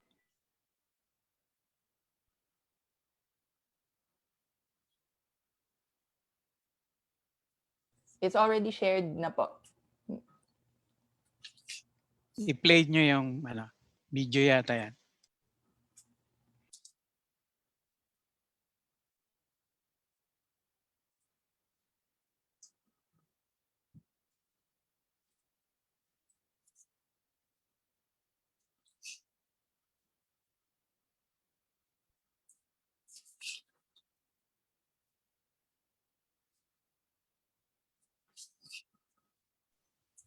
I-play mo, Mika, yung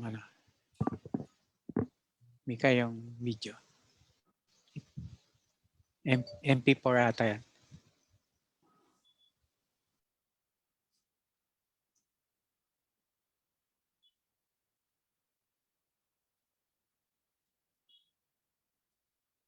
So, PowerPoint pala to. Okay, go ahead, Ma'am Rosana.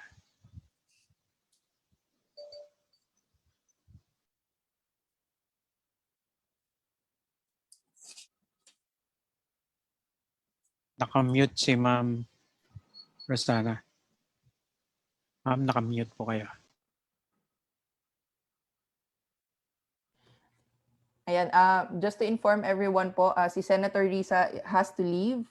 So, she has prior commitments po. Pero we're really grateful to have you, Senator Risa. Ingat po palagi at maraming salamat po.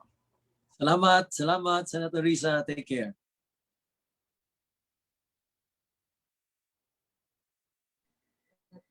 If you cannot play the video, can you allow me to share my screen? Go ahead po.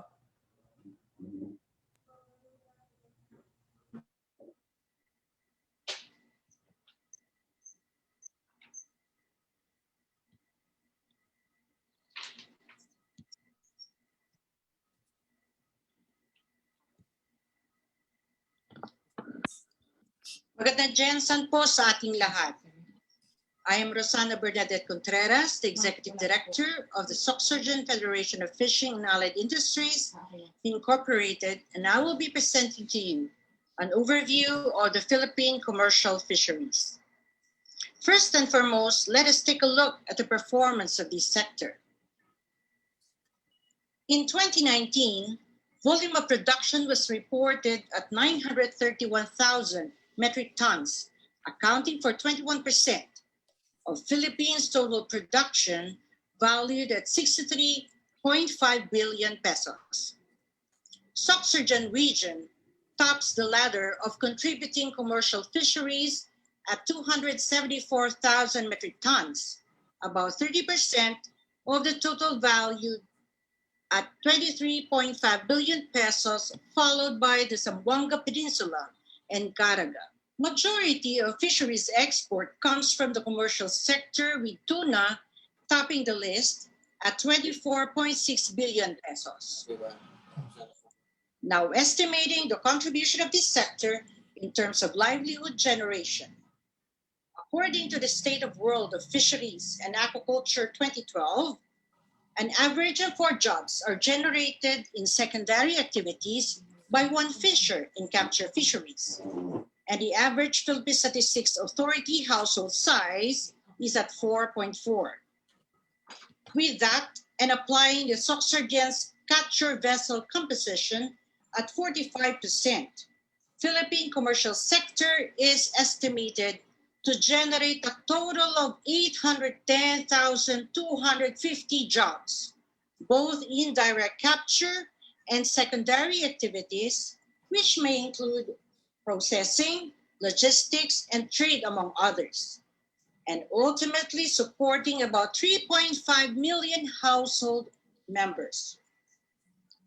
This sector also contributes to food security, with the Philippines per capita fish consumption at 40 kilos. The commercial sector provides produce source for an estimated 23.3 million Filipinos. The success of this industry is born of hard work and determination of the fishermen, processors, and traders who have also experienced trials and challenges that up until now they continue to face. The industry has proven its worth time and again. It is all the more highlighted during calamities and at this time of pandemic. With the strike of COVID-19 affecting countries all over the world, the Filipino fishermen have continuously braved the seas to ensure affordable protein source for our Filipino households. One substantial part of world economy, our Philippine economy for this matter, slowed down to almost a halt. The fisheries, especially the commercial sector, has not. Philippines enforced total lockdown that resulted to logistical difficulties in seafood trade, particularly in relation to transportation and border restrictions. Fish and fish products highly dependent on international trade like tuna suffered from the restrictions and closures of the global market, whereas fish and shellfish supply chains were severely impacted by the closure of service sectors. As a result of the decline in demand, prices of fishery products dropped for some time, resulting to abortion of fishing expeditions by fisherfolks. The sector, despite these challenges, still managed to register an increase of 13.5% on the second quarter of 2020 during the height of the pandemic, and 5% increase for 2020 compared to previous year. Even on those trying times, the commercial fisheries strengthened its resolve to continue its mandate of ensuring food for Filipinos. The sector is depended upon to provide immediate aid during calamities and pandemic. Sardines, for instance, has been a staple item in relief goods, providing the needed protein source to the calamity and pandemic victims. Noting the challenges faced by other agricultural sector up to this very day, the African swine fever outbreaks claiming 1/3 of Philippines' hog inventory, and the increasing prices of chicken, fish still remains to be the affordable protein source substitute for every Filipino. Philippine fishing operation is not only confined in archipelagic and its exclusive economic zone, which is the area 200 nautical miles from the country's baseline.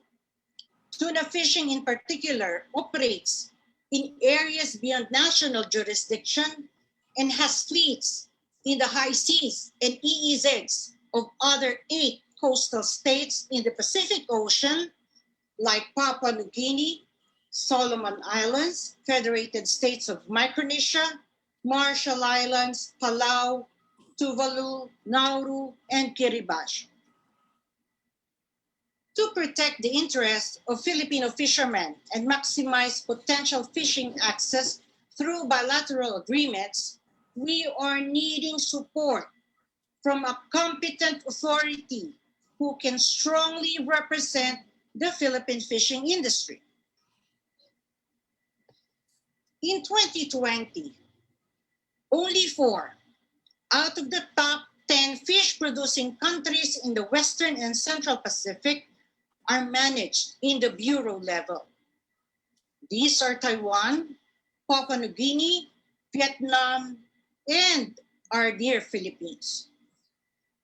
Despite this, we rank 9th as the top fish-producing country in the Western and Central Pacific and ranked 11th globally in the State of World's Fisheries 2020. What more if it is managed, regulated on a departmental level? For over a decade, National Tuna Congress has been passing resolutions requesting for the creation of Department of Fisheries and Aquatic Resources. The Philippines' performance has proven that the industry is highly competitive and responsive to keep a sustainable fishery. Thus, we in the sector are collectively appealing to the government that it is about time for you to see the significance and outgrowing potential of this industry for what it's worth in terms of food security, livelihood generation, export potential, and overall contribution to the economy. The Department of Fisheries and Aquatic Resources is envisioned to be a government agency that will manage, develop, conserve, and protect all fisheries and aquatic resources of the country, as well as regulate activities that impact on the utilization of said marine resources, contribute to ensuring the country's food security, promote growth in the fisheries industry, and provide sustainable livelihood for Filipino fisherfolks, and contribute on mitigating climate change. In conclusion, the commercial sector is fully supporting this initiative on pushing for the creation of the Department of Fisheries and Aquatic Resources, and will do prefer to always remain true in our commitment of serving the Filipino people while ensuring and maintaining a sustainable and responsible fishery. Marami pong salamat. Maraming salamat, Executive Director Rosana. That was again also a very impassioned and a very eloquent way of presenting the state of commercial fishing and, di ba, Erin, how it has contributed so much in terms of food security. Alam naman natin gano'ng importante ang food security. So nagbibigay pa ng food security, nagbibigay pa ng kabuhayan at trabaho, hindi lang sa mga mangingisda at mga collateral or related industries, pati na po it translates into helping or benefiting 3 million households. So malaking bagay po talaga. At Erin, kagaya nga na sinabi ni Executive Director Rosana, sabi niya ay sana considering na despite na hindi to ang industriya is not under a department, pinakita niya na karamihan ng mga bansa na nasa top 10 when it comes to fishing or fishing output per metric tons, karamihan nila ay they are being governed, regulated, supervised, and supported by an department level, hindi lang bureau level. So ito po again, isang malaking argumento na sana'y mapakinggan ng ating mga mambabatas na talagang kailangan na magkaroon tayo ng department to look into this industry, to support this industry, because it only provides food security, but it provides employment. And sa ngayon, alam natin Erin, with this pandemic, kailangan talaga natin to para makarecover tayo ng mabilis. That's very true po, attorney. Actually, wala na akong madanag kasi yun po talaga ang napakagandang bagay na dapat nating mapulot, no? Especially, dapat we are working on a department level, not on a bureau level, para mapalago ang ating fisheries industry. At kung nagawa ito ng commercial fisheries industry, just imagine our ocean industries. Kapag lahat sila ay ganun din ang kanilang performance. Okay, sige, attorney. Tama po yun. Again, marami po salamat, Rosana. Malaking bagay po yun, yung pinakita nyo sa amin. At alam na po namin lahat na nakikinig ngayon ay hindi nila kakalimutan yung mga mensahe nyo doon at dadalhin natin yan sa Kongreso. At this point, ladies and gentlemen, sa ating mga tagapakinig, pupunta na po tayo sa isang mensahe sa isang kaibigan ko rin at isa sa mga respetadong tao sa Kongreso. Siya po rin po ay naging gobernador. Kaya in terms of public service po ay marami na pong experience itong tatawagin natin na nasunod na tagapagsalita. Siya po din po ang head ngayon ng Northern Luzon Alliance. So it gives me great honor and pleasure, ladies and gentlemen, to call on my classmate in the University of the Philippines. Huwag na natin sabihin kung anong taon, hindi na importante yon. Siya po ngayon ay Deputy Speaker ng House of Representatives, the Honorable Deogracias Victor, popularly known as DV Sabeliano. Good morning po. Maraming salamat, Attorney Mike Toledo, ang aking idol, kaklase sa UP, at para sa alam ng lahat, sa kanya ako kumukopya noon. Pero siya ang naging congressman. Binabati ko rin ang ating senator na si Senator Ria Ontiveros, Senator Kiko Pangilinan, ang ating magaling at kababayan na Secretary ng Department of Agriculture, Secretary William Dar, ang ating mga USEC na nandito ngayon, sa lahat po ng mga nasa harap, sa kalikod ng summit na ito, at lalong-lalo ng aking binabati, ang aking kaibigan, kasangga at kabayan na si Representative Ron Salo, na yung kabayan na party list niya ay talagang nakita ko sa Kongreso na talagang tinitignan ang yung marginalized sector, especially yung mga fisherfolks natin. Binabati ko rin ang aking kapartido na si Representative Malu Acosta and si Representative Leo Cueva. Magandang umaga po sa inyong lahat. I would like to take this opportunity to tell this summit that the 48-member strong Northern Luzon Alliance of Legislators in the House of Representatives have collectively formulated the North Luzon Growth Corridor Strategic Plan, which aims to accelerate development in Region 1, CAR, and Region 2 in the next 20 years in a sustainable and inclusive manner. Among its priority is to make the fisheries of the North Luzon Corridor globally competitive and a continuous source of employment for a large portion of its population. Fisheries in the Philippines in 2019 only makes 1.2% of the country's GDP and only around 15% of the country's gross value added in the main sector of agriculture, fishery, and forestry, which seems small considering that the country is archipelagic nation and vast and marine resources.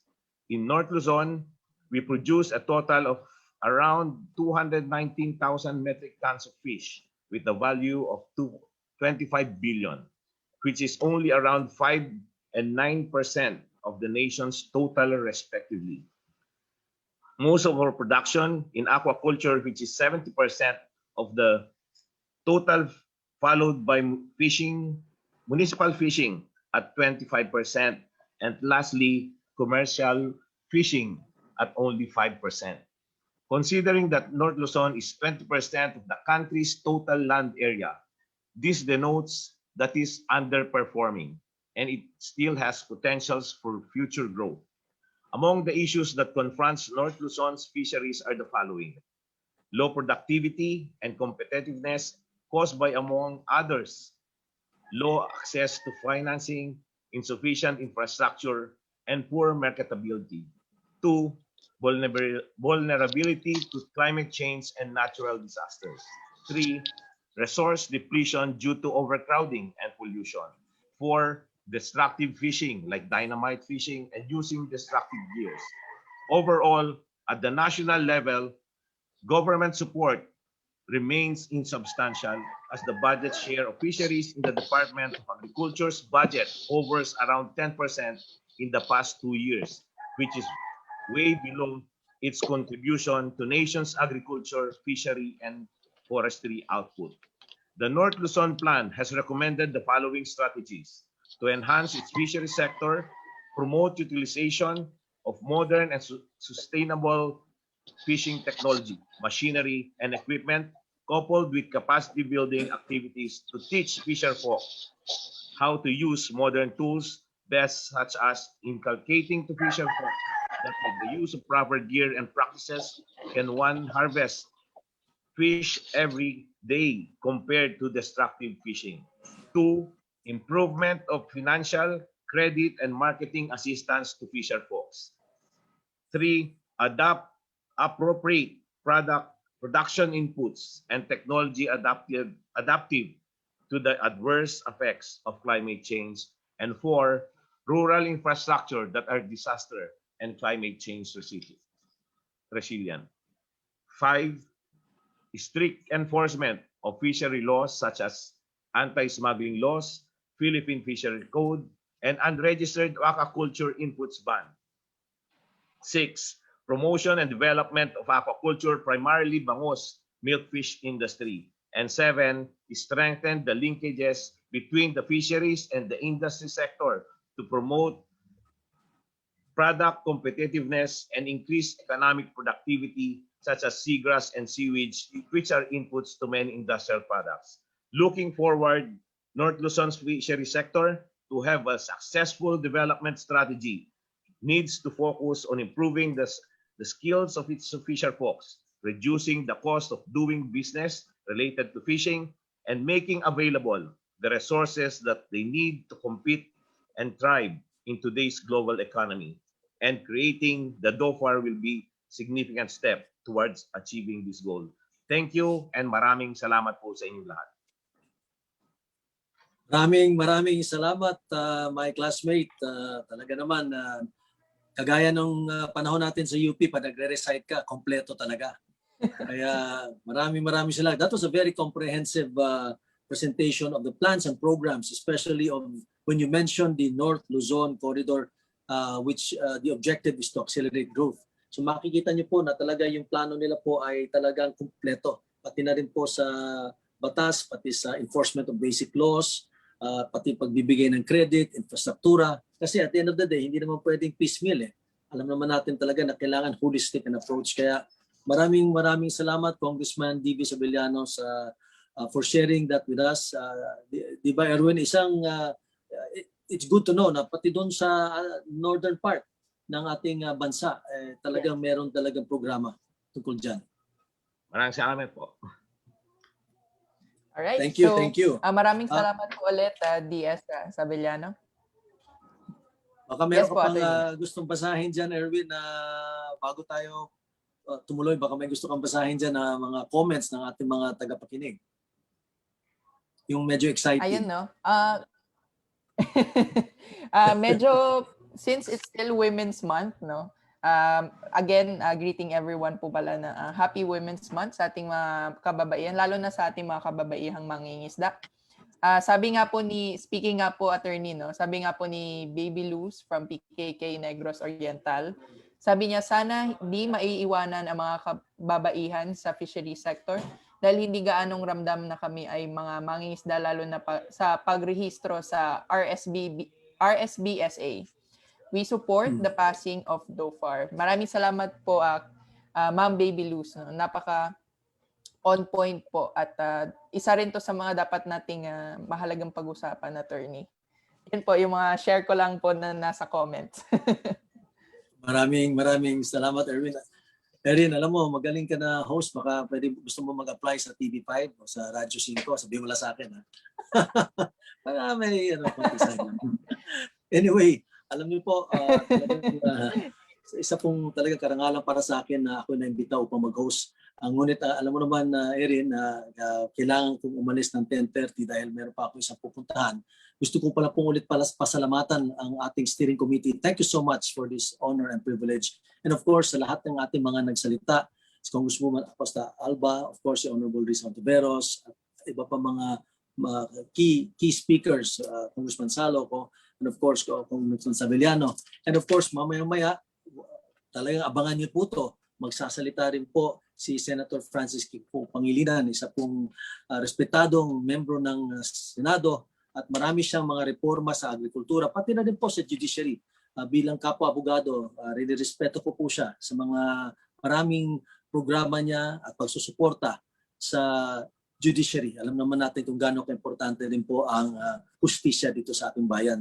So with that, Erin, nagpapaalam po muna ako sa lahat. Sana gusto ko pang tapusin ito, ngunit meron pa ako ibang kailangang puntahan. So thank you everyone, and ang aking pong panalangin ay talagang marinig tayo na ating mga kasamahan sa Kongreso at umabot po ito sa Malacanang at mapirmahan sa lalong madaling panahon. At kung anumang tulong at magagawa ko, I'm just a text or a phone call away. So again, maraming salamat sa inyo lahat. Thank you very much. Attorney, maraming salamat po. It's been a pleasure and honor to be your co-host for today po.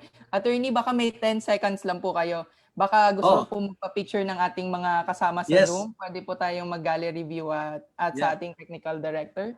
10 seconds po na smile and pa-picture po kay Attorney. Salamat, Attorney Mike.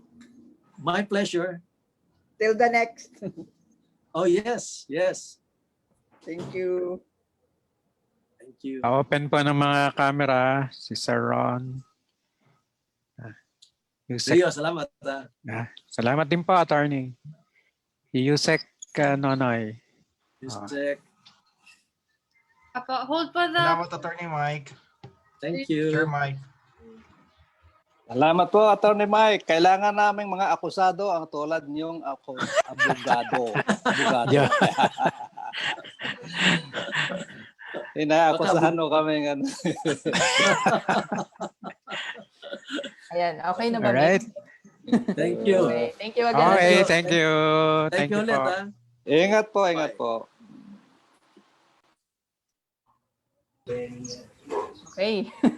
Mukhang kailangan ko muna padaluyin ang ating programa ng mag-isa, pero mamaya ay may mga kasama naman po tayo ulit. So, sa pagpapatuloy ng ating programa, atin pong pakikinggan ang susunod na topic ay tungkol sa snapshot ng ating Philippine aquaculture and its potential to the Philippine economy. Siya po ay current chairperson, Board of Trustees of the Philippine Association of Fish Producers Incorporated. Napakaswerte po natin to have him here. Let's all give him a welcome round of applause, Mr. David B. Villaluz. Good morning po, Mr. David. Good morning po. Naririnig po ba? Yes po. Go ahead po. Sige po. Now, magandang umaga po sa lahat. Ako po si David Villaluz, isang fish pond operator po or a fish pond farmer dito po sa Iloilo. Ang topic ko po ay aquaculture, snapshot of Philippine aquaculture. Sa pagkakaintindi ko po, binibigyan ako ng 5 minuto para magpresenta ng current aquaculture situation dito po sa Pilipinas.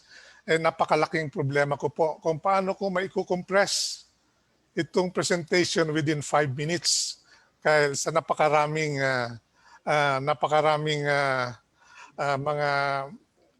mga problema at saka that is besetting the aquaculture, the Philippine aquaculture industry. Now, I'll start now. Why aquaculture? Well, our seas are heavily challenged. Please, slide please. Why aquaculture? No? Our seas are heavily challenged with issues resulting in the reduced catch of fish.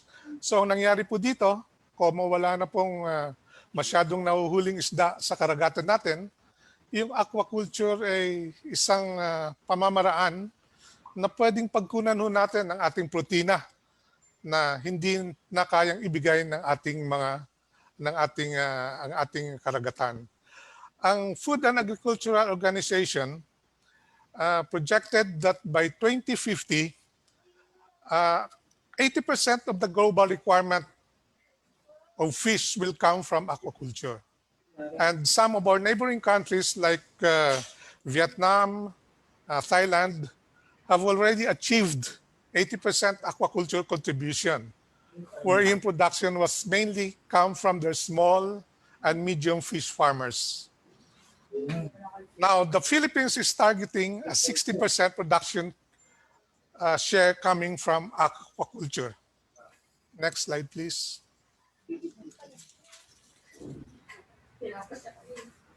Next slide. The total national fisheries production for 2016 to 2020 from 2017 is on an uptrend. But ang problema nito, ang increase is only 1%. Mukhang hindi magkasya sa pangangailangan ng ating mga tao para mapigyan natin sila ng tamang requirement ng kanilang fish protein. So in 2018 to 2020, the total national production by subsector. Ang municipal fisheries po ay 26%, ang commercial fisheries ay 20% ang kanilang contribution. Ang aquaculture ngayon po ay 51%. So lumalaki po ang contribution ng aquaculture doon sa ating production. At sa tingin po namin, lalakas pa po ito kung properly managed at saka magkakaroon po ng maraming investment dito po sa aquaculture. Next slide po.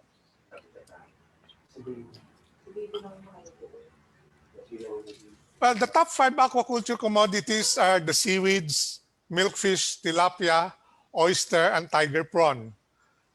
Ang seaweed po ang pinakamalaking contribution, which is 1.47 metric tons. And yung milkfish po yung sumusunod. At yung pangatlo po ay tilapia. Kung manonotice nyo po rin dito, from 2018, 2019 to 2020, ang incremental po lang naman ito, yung increase po ng production is only 1%. Ang medyo lumaki lang po rito ay yung shellfish natin na umabot ng 1.46 sa oyster, sa 1.46 po sa 2020. So kung titingnan po natin, yung milkfish sa ginawa nating Comprehensive National Fishery Industry Plan, noong 2016, pinroject natin yung milkfish na magkaroon ng growth, annual growth rate of 4%. Pero ang nangyayari lang po is almost 1% lang po. So hindi natin nakukuha po itong target sa maraming dahilan. Alam din po natin yung dahilan na yan. So issues affecting performance of aquaculture. Well, the industry remains fragmented.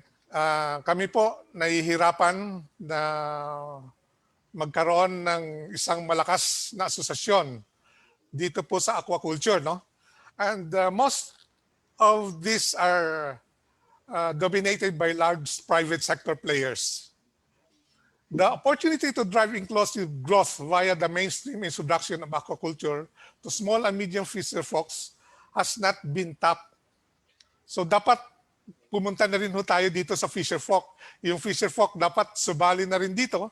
I-encourage natin na go into aquaculture during the lean months. Yung medyo maalon, hindi sila makapangisda sa laot, pwede po sila magkaroon ng mga aquacultural projects. Now, ang pangalawa po nito ay ang high cost of production. Masyado pong mataas yung feeds. Malaki, nawawala na rin po kami ng labor, especially po sa brackish water fish ponds. Wala na halos kaming makuhang taong mag-maintain po ng mga ponds. Siguro meron naman po siguro makukuha kung magsisweldo ho tayo ng malaki. Ang problema nga ho hindi po kami makapagpasweldo ng tama. So, ang pangatlo po ay ang electricity. No? Masyadong mataas po ang electricity. Nagbe-benchmark po tayo sa ibang nasyon, katulad halimbawa po ng Vietnam. Ang kanila pong electricity is only 360 or 370 way back in 2017 when we were there. Ang sa atin dito is 10 piso, 11 pesos. Abay, napakataas po. Now, ang lack of access to credit, to the right credit and financing, ini-emphasize po natin dito yung right credit, no? Right credit. Kasi meron po naman tayong available na credit and financing. Ang problema, hindi po tugma o hindi po akma doon sa ginagawa nating project o gagawin nating project. Ang isa pa rin po dito ay yung mga collateral requirements, masyado pong prohibitive sa mga gustong mag-venture kasi siyempre yung bangko natin medyo kailangan ang kanilang ipapahiram is fully collateralized. So isa din yon. Ang isa pa po ay ang lack of technological investment to develop other commodities that will contribute to the growth of our economy, So katulad po ng mga high value crops natin, no? Hindi po nabibigyan ng masyadong research ng mga research institutions natin at saka mga academe, hindi po nabibigyan masyado ng pansin to. Marami po tayong dapat pag-aralan like yung mga lobsters natin, yung mga lapu-lapu natin, yung isa po, yung eel, no? Medyo mas maganda po yung eel Mas may potential po itong malaki. So ang nangyayari po, hindi nabibigyan po ito ng pansin. Ang mostly kasi nakikita namin nagiging research is more on basic research than applied research. So kung pwede po, i-prioritize natin yung mga applied researches natin para mapakinabangan po natin ng mga farmers at saka ma-implement po natin yung mga bagong teknolohiya na ma-generate po ng mga research institutions.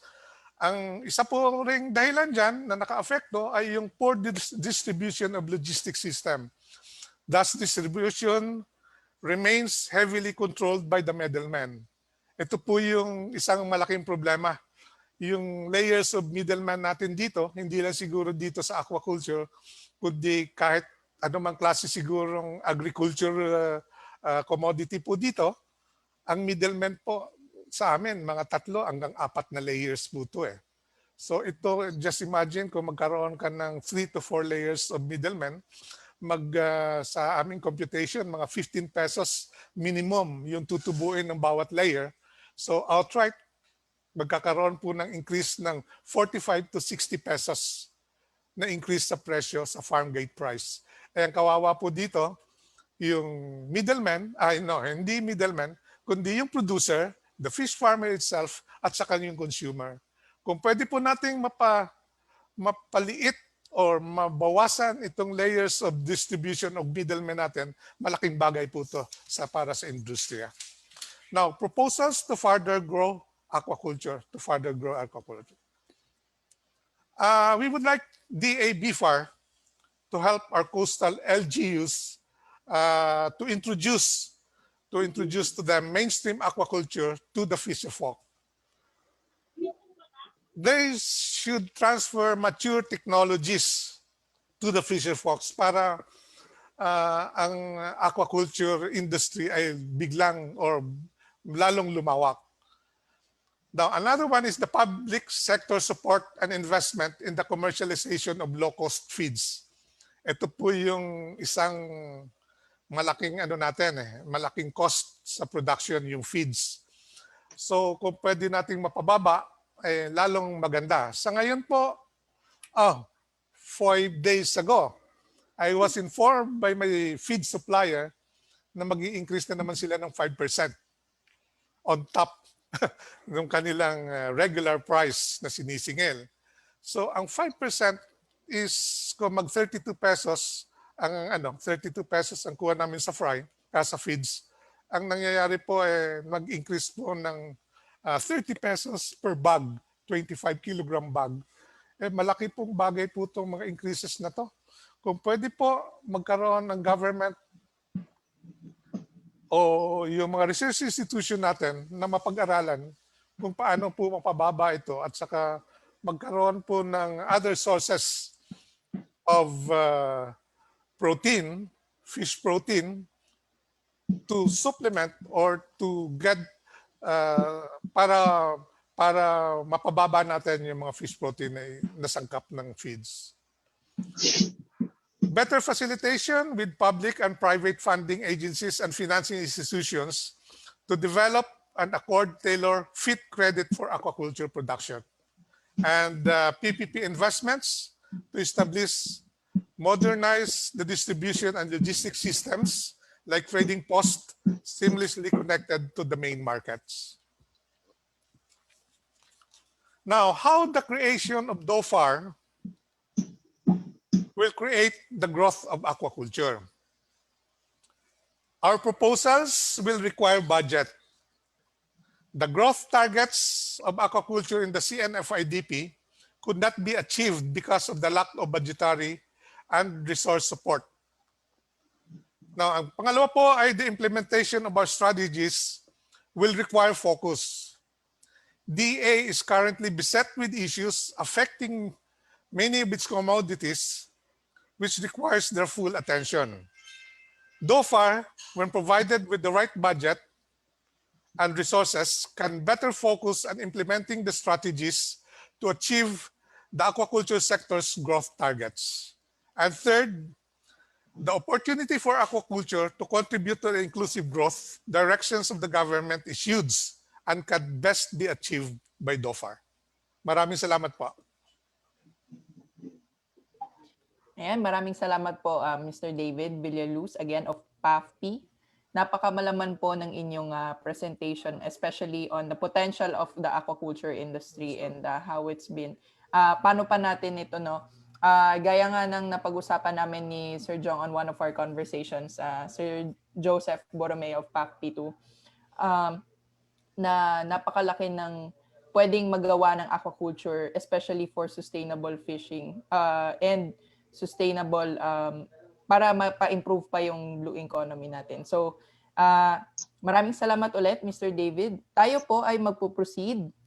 Pero bago yan pala, may nakikita akong long list again of shout out at we're really happy that a lot of people are watching right now sa ating FB live streams. So, first is from Sorsogon State College, Magallanes campus naman. And also viewers from Cabuyao City, Laguna, San Pedro, Davao, Mandaue City, Cebu. Uy, nakamiss yung Mandaue. Calatagan, Batangas. Omas, San Policarpio, Eastern Samar. Samahan ng mga mangingisda sa region at lokal ng Region 2. Small fishers from Basay Negros Oriental. San Miguel, Pundakit Fisherfolks Organization, Barangay San Miguel, San Antonio, Zambales, CBMP, Mandaue City, Cebu, CFLC Community Organizers, and Calamba City Fisherfolks. Hello po sa inyo at magandang umaga po. Sa pagpapatuloy, tayo naman po ay makikinig sa isang briefer on the fish processing sector. She is the founder for Maida Trade Ventures Incorporated. Kaya wag na po tayong magpatumpik-tumpik pa. Let's welcome Miss Lourdes Tanco. Good morning po. Good morning. Can you hear me? Yes. Go ahead po. Can you please turn on my presentation? Okay. Thank you. Right. 1 second. Right. Magandang umaga sa inyong lahat. Salamat sa pag-imbita sa akin sa importanteng summit na to. At maligayang International Women's Month sa lahat ng mga kababaihan sa sektor ng fisheries. Ako ay si Chingling Tangkot, ako ang Managing Director ng dalawang kumpanya. Itong bilang introduction para sabihin yung dahilan na ba't kailangan makinig kayo sa akin tungkol sa processing sector. No?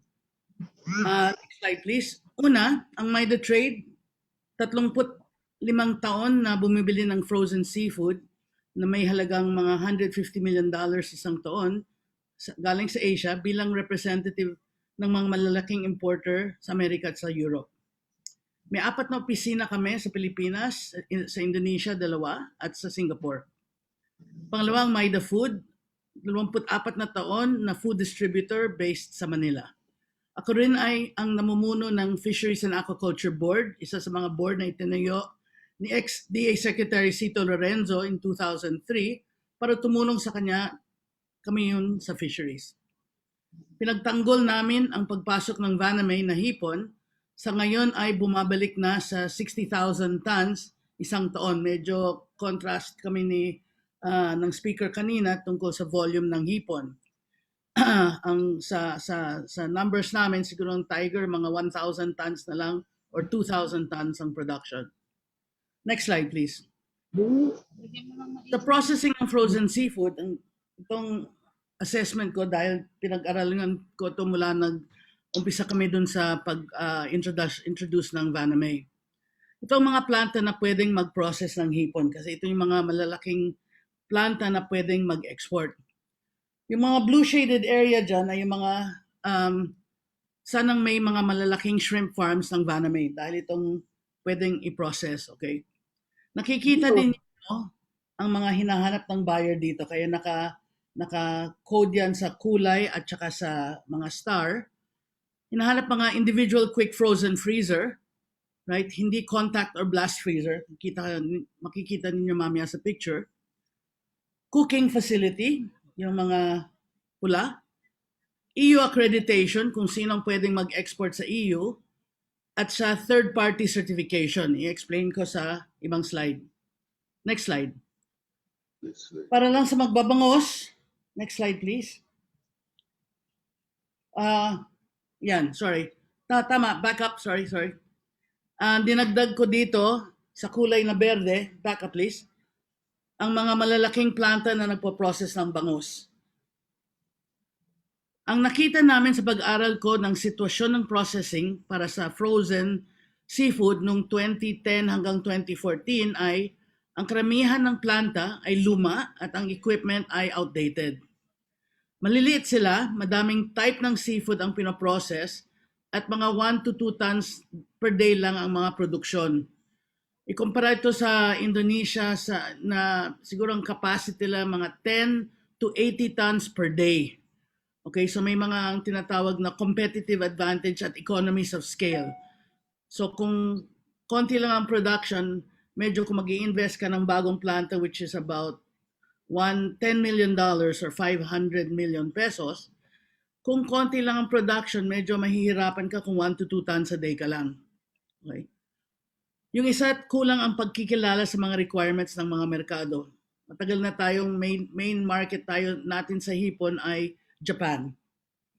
So itong mga picture, fast forward tayo sa 2021, meron na ring nag-improve at nakakapag-compete sa mga international markets, pero kulang pa sila sa raw material at kailangan mag-import unless dumami ang local production.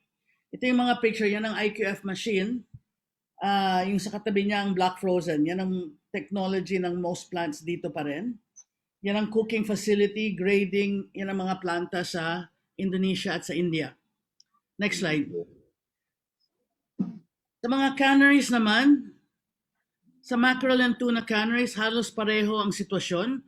Kulang pa rin ang raw material at kailangan din sila mag-import ng isda para lang sa local at export market nila.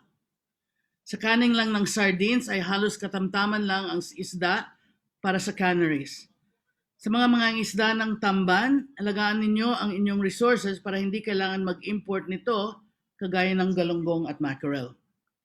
Next slide.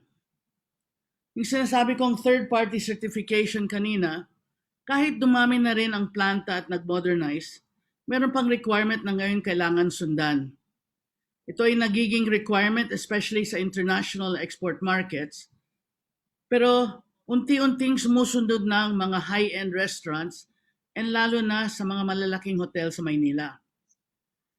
Sustainability, environmental, and social responsibility, sa Tagalog ito ay either responsibilidad sa kapaligiran at lipunan, responsibilidad sa pangkalikasan at panglipunan, at pananagutan pangkapagligiran at panaglipunan.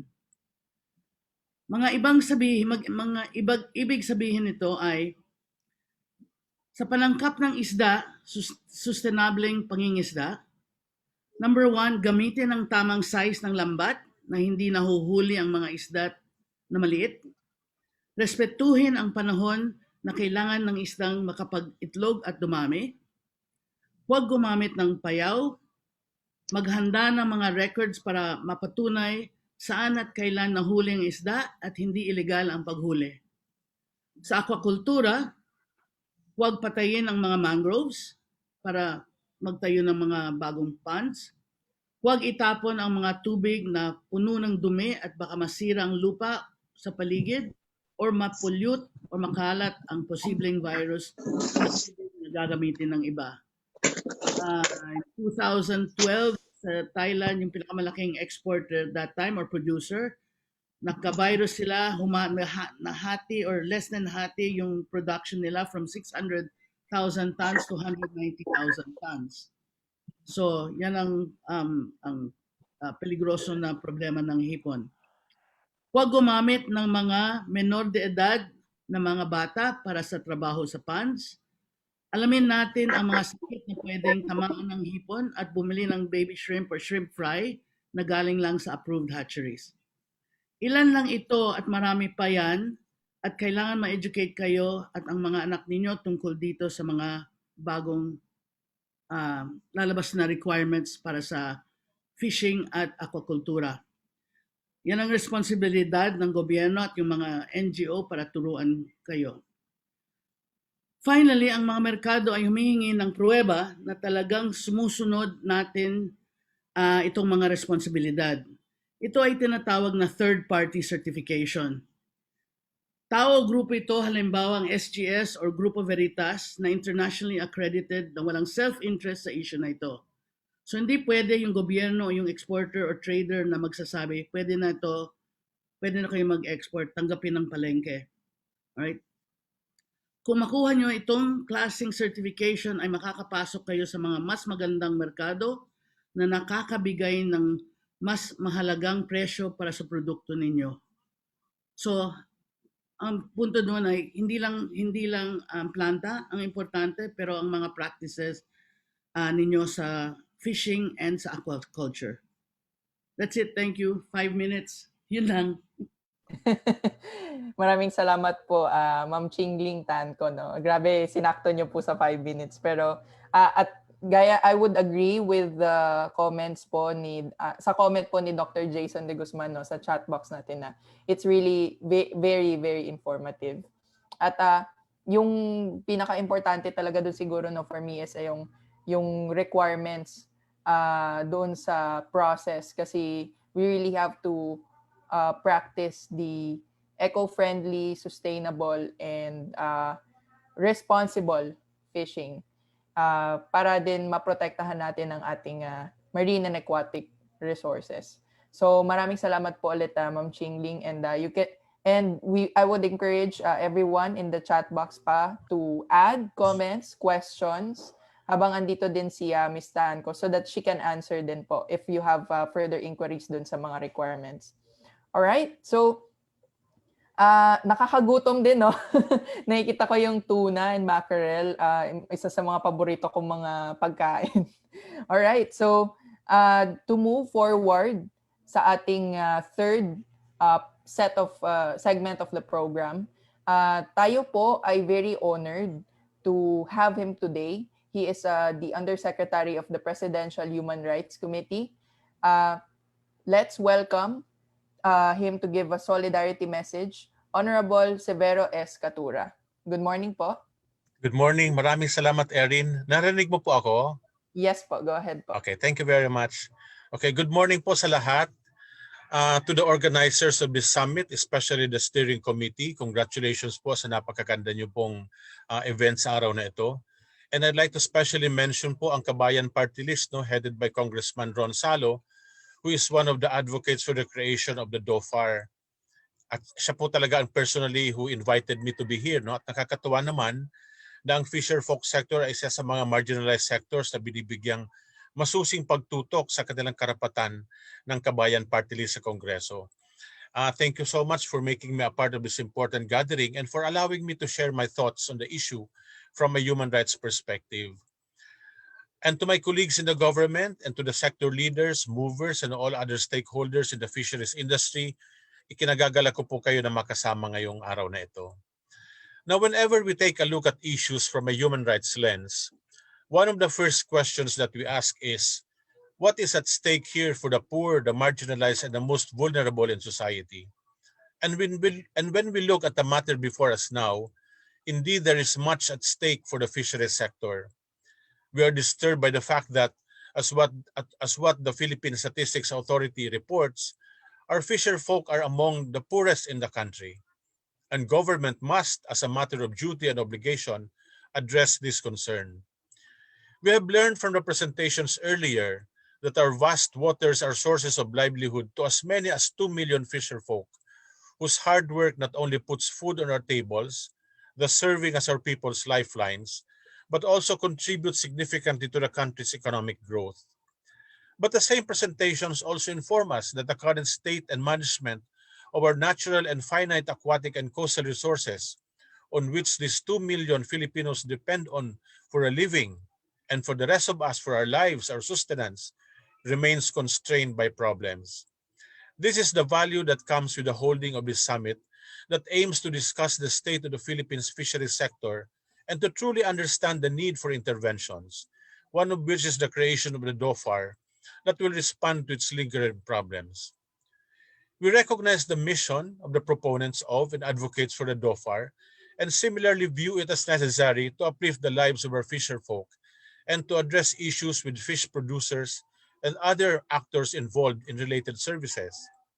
The same will not only benefit the Philippines in terms of poverty reduction and economic growth, driving us forward to the attainment of our sustainable development goals, but will also boost the morale and confidence of our people as they look up to government for responsive governance and responsible leadership.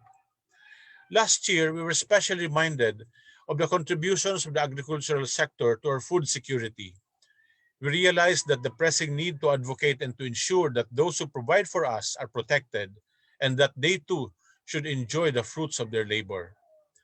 Indeed, even as they form part of the backbone of the state's efforts to ensure that all of its citizens, especially the marginalized, are assured of the right to adequate food, those in the fisheries sector, the fisher folk, who are marginalized themselves, must also be protected of their right to gainful employment, to access to modern fishing technologies, and essentially their right to a higher standard of living that is no less than full and dignified, and to be ushered in through opportunities which the industry can and must provide if managed well. And despite the challenges and limitations under the current pervading pandemic, we can expect no less from the current administration under the leadership of President Duterte to remain motivated, determined, and committed in pursuing this path that will advance the social and economic rights of our people, especially the marginalized and the most vulnerable. We look upon the future with lessons hopefully learned, and as the country aims to build back better, may we move forward in unity and share Secretary William Dar's vision of a food secure and resilient Philippines with prosperous farmers and fisher folks, as reported no less by the World Bank. In solidarity with the Philippines fisheries sector, we support all discussions in aid of legislation that will lead to significant fisheries reforms such as those envisaged under the proposed establishment of the DOFAR and other bills of significance such as those on integrated coastal management, the coastal greenbelt, and Bantay Dagat, among others. And we do so trusting that these are reforms that will further realize the state's duty to promote, protect, and fulfill human rights. Maraming salamat po. Maraming salamat po, Yusek Nonoy Katura. Napakaganda pong mensahe at we really appreciate the PHRC's support po sa discussion and legislation of the DOFAR bill. All right, sige po. So, another important message po ang ating maririnig ngayong umaga, but it's a video message, but his staff is currently with us. Sir Peter, hello po. He is the principal author of the Senate Bill 32, creating a Department of Fisheries and Aquatic Resources. Let us welcome po from the Senate, Senator Francis Kiko Pangilinan in his video message.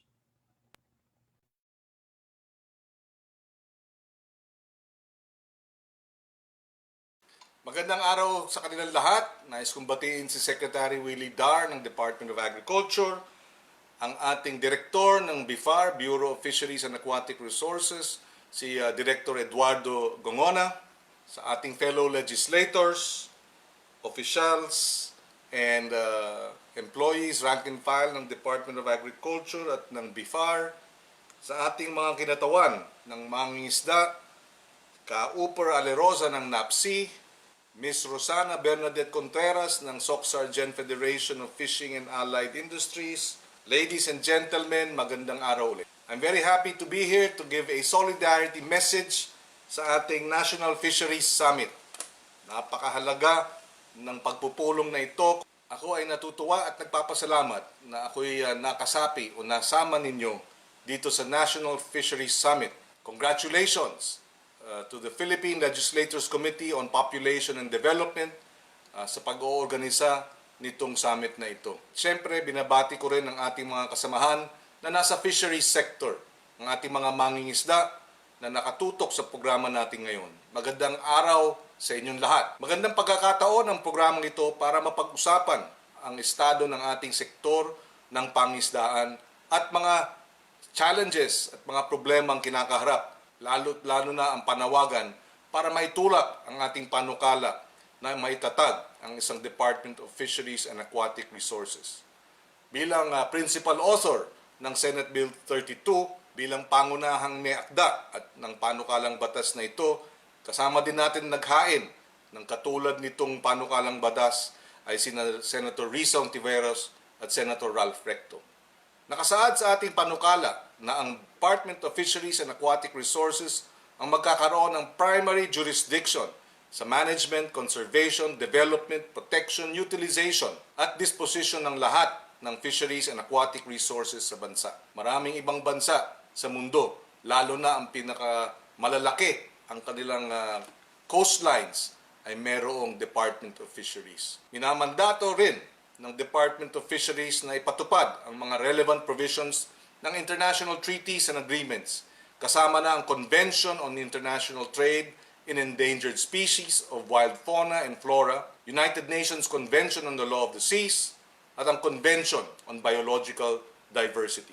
Basically, sa pangangalaga ng karagatan at tinatayang 1.6 million na taong nakasalalay dito ang buhay at kabuhayan. Sa kasalukuyan, nakabinbin ang ating panukala sa committee level sa Senado. Pero malaking bagay itong pagtitipon na ito dahil dito mas lalakas ang ating panawagan, ang ating boses, mas lalakas ang ating suporta para tuluyan ng maisabatas ang DFAR bill. Gusto natin magkaroon ng isang kagarawan na tututok at tutugon sa mga pangangailangan at issue ng pangingisda at mga mangingisda. Kung ang agriculture ay sleeping giant, ang fisheries isa ring sleeping giant sa ating bansa. Kung bibigyan ng dagdag na pagtutok at suporta ang matagalang pag-unlad ng sektor ng pangingisdaan at ng ating yamang dagat, napakalaki ang magiging potensyal at pakinabang nito, hindi lamang sa ating mga mangingisda, kundi pati na rin sa ekonomiya ng bansa. We can actually be a aquatic resources superpower, not only in the region, but in the rest of the world. Sa datos ng PSA, pumapangatlo na lang ang fishing and aquaculture sa highest contributor in the agriculture sector na may 13.5% gross value added noong 2019, na sinundan ng agriculture crops 48.9% at livestock 13.9%.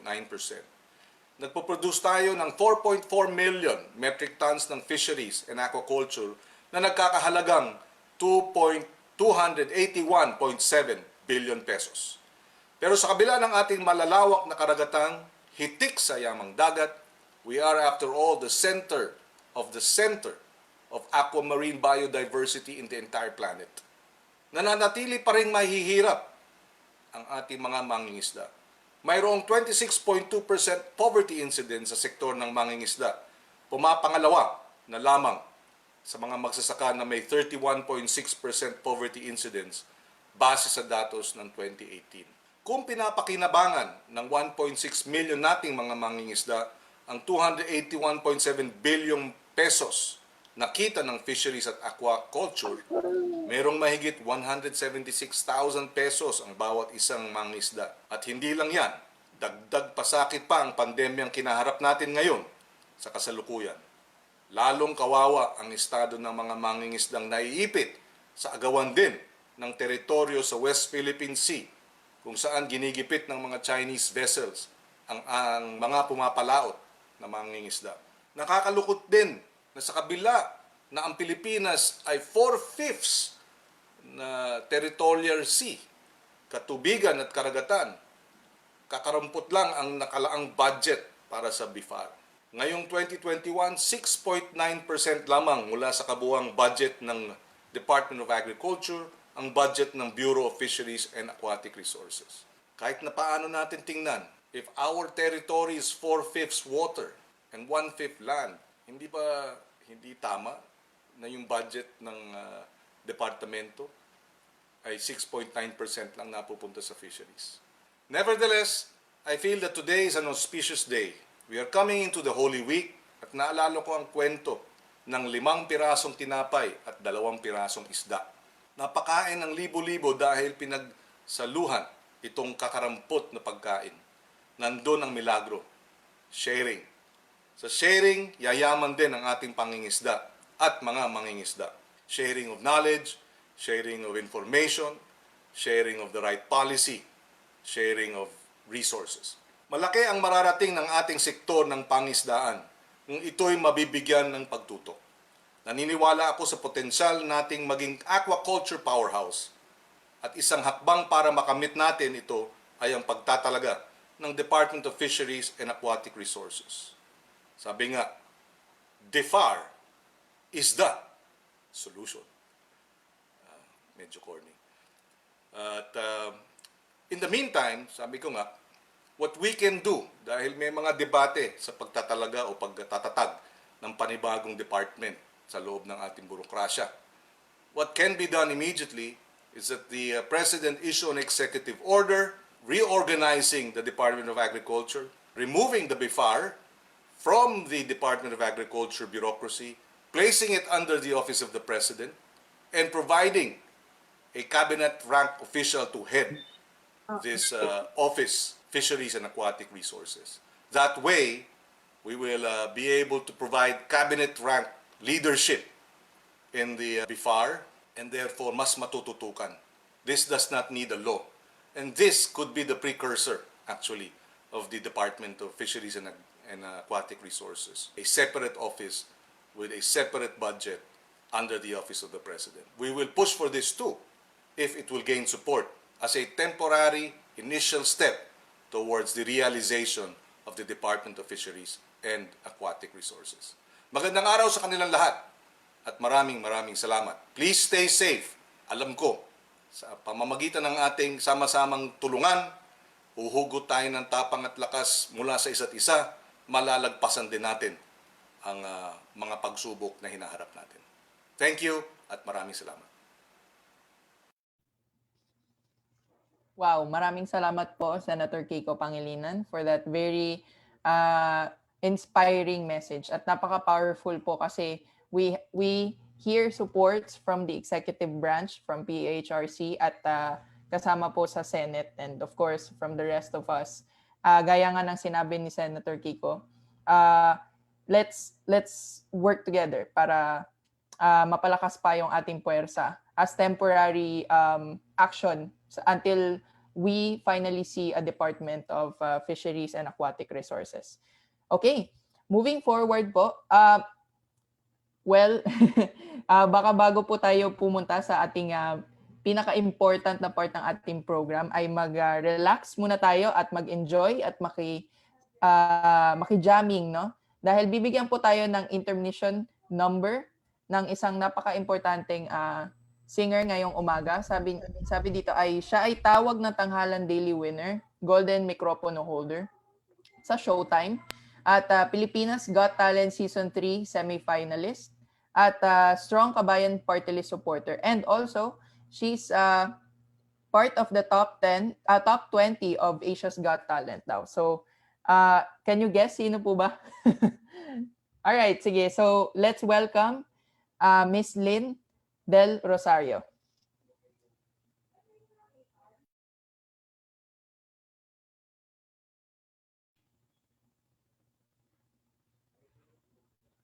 Hello, Miss Lynn?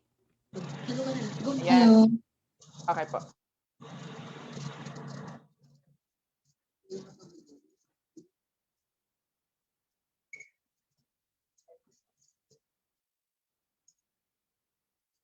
Magandang hapon po sa inyo lahat.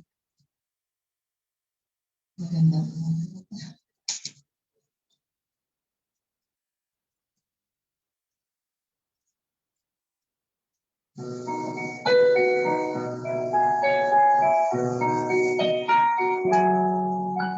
I see trees so green, red roses too. I see them blue for me and you, and I think to myself, what a wonderful world.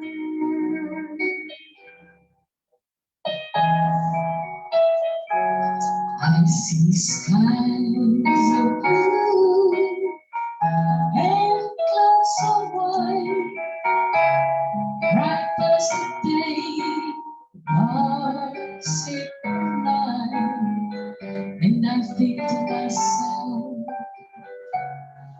what a wonderful world.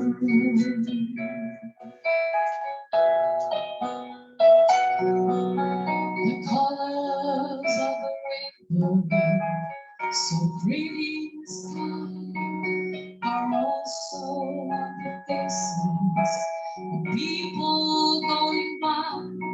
I see friends shaking hands, saying how do you do. There is saying, I love you. I hear babies cry, I watch them grow. They learn much more than I never know. And I think to myself, what a wonderful world. I think to myself, what a wonderful world.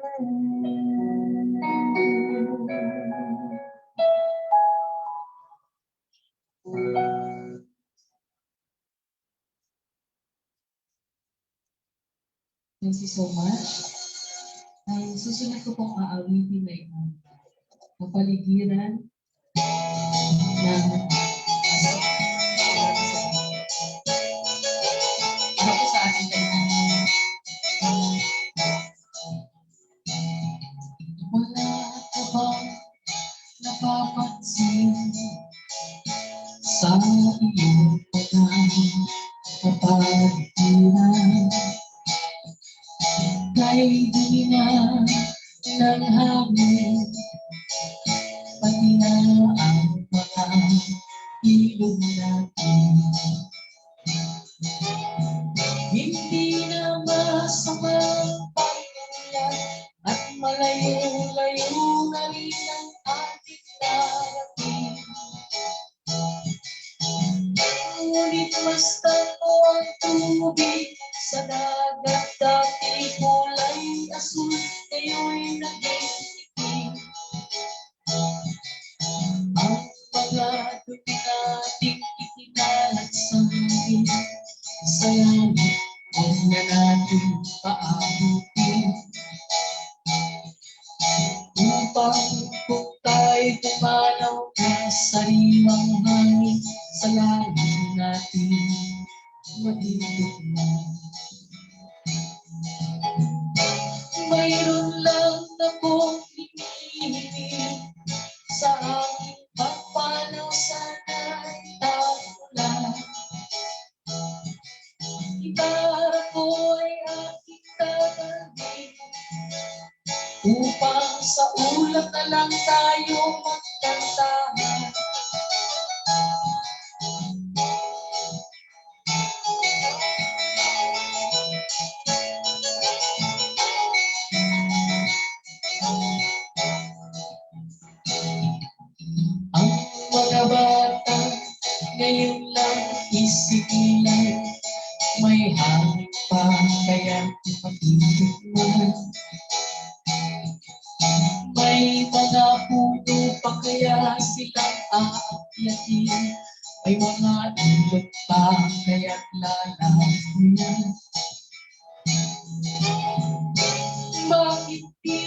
ating pag-isipan ang nangyayari sa ating kapaligiran.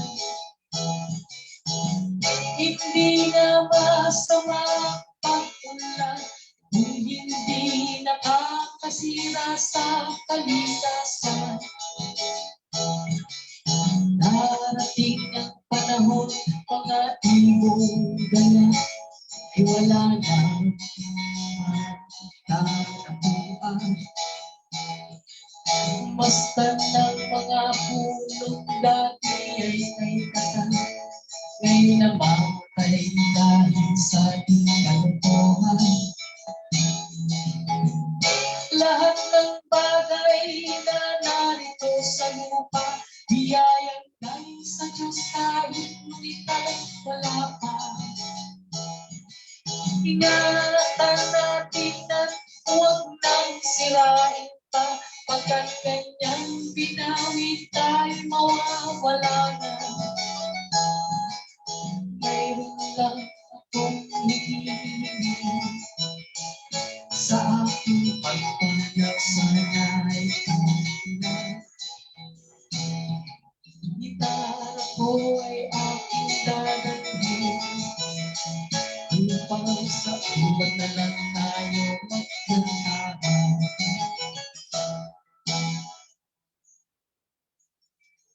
Thank you so much. Ang susunod ko pong awitin ay from a distance ni Beth Midler. Para po sa inyong lahat, maraming salamat po kaya sa amin sa pagkakita po sa akin. Maraming salamat po sa inyo.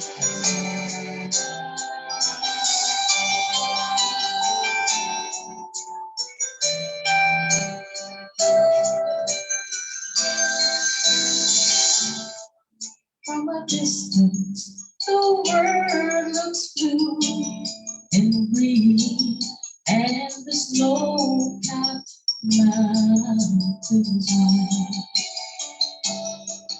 From a distance, the ocean meets the stream, and the eagle takes in flight.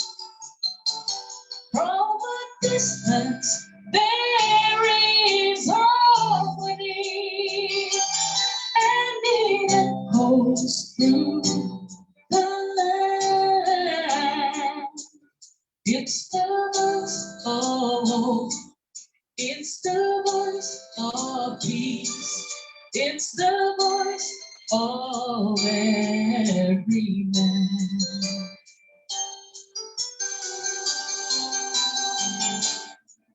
From a distance, we all have enough, and no one is in need.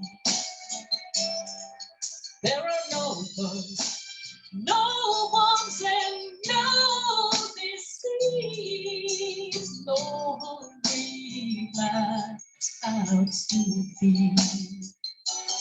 From a distance, we are instruments, marching in the calm air, playing songs of hope, playing songs of peace.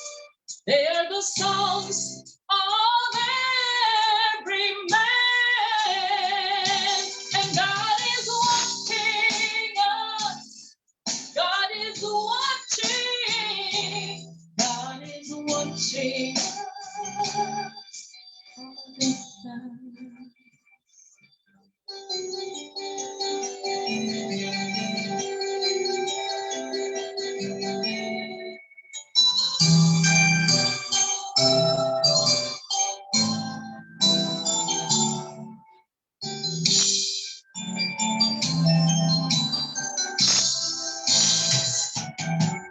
from a distance. You look like my friend, even though we are at war.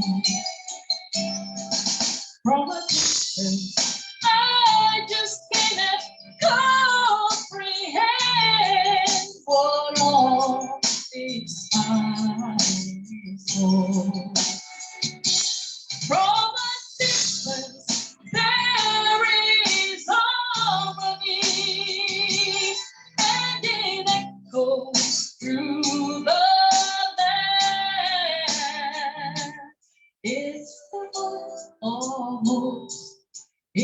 love of love.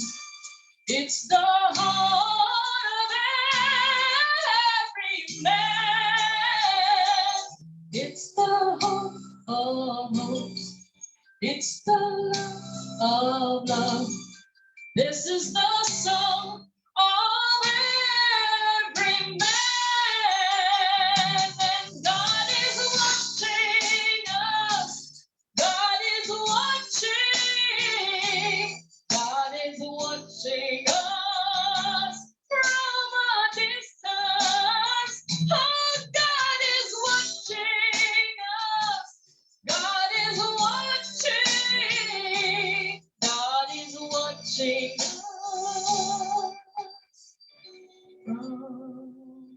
from a distance.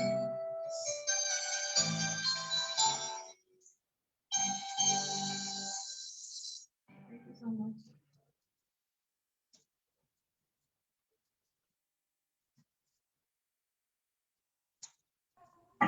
Wow. Grabe. Napakaganda po ng performance ni Miss Lynn De Losario. Palakpakan po natin siya ulit. Maraming salamat po no sa pagbigay ng pag-alay ng mga kanta para sa summit na ito.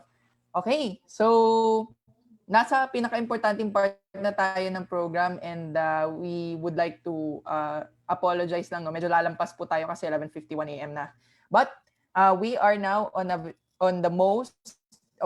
the gist of the summit and ito na po ang oras para ipresenta ang summit resolution and if i-adapt ito. So para tawagin ang magpe-present ng ating summit resolution, manyari pong tawagan natin ang chair ng C-Farm-C, City of San Fernando, Ms. Gavina P. Tumbaga to preside. Good morning. Nakamute po kayo, Ms. Gavina.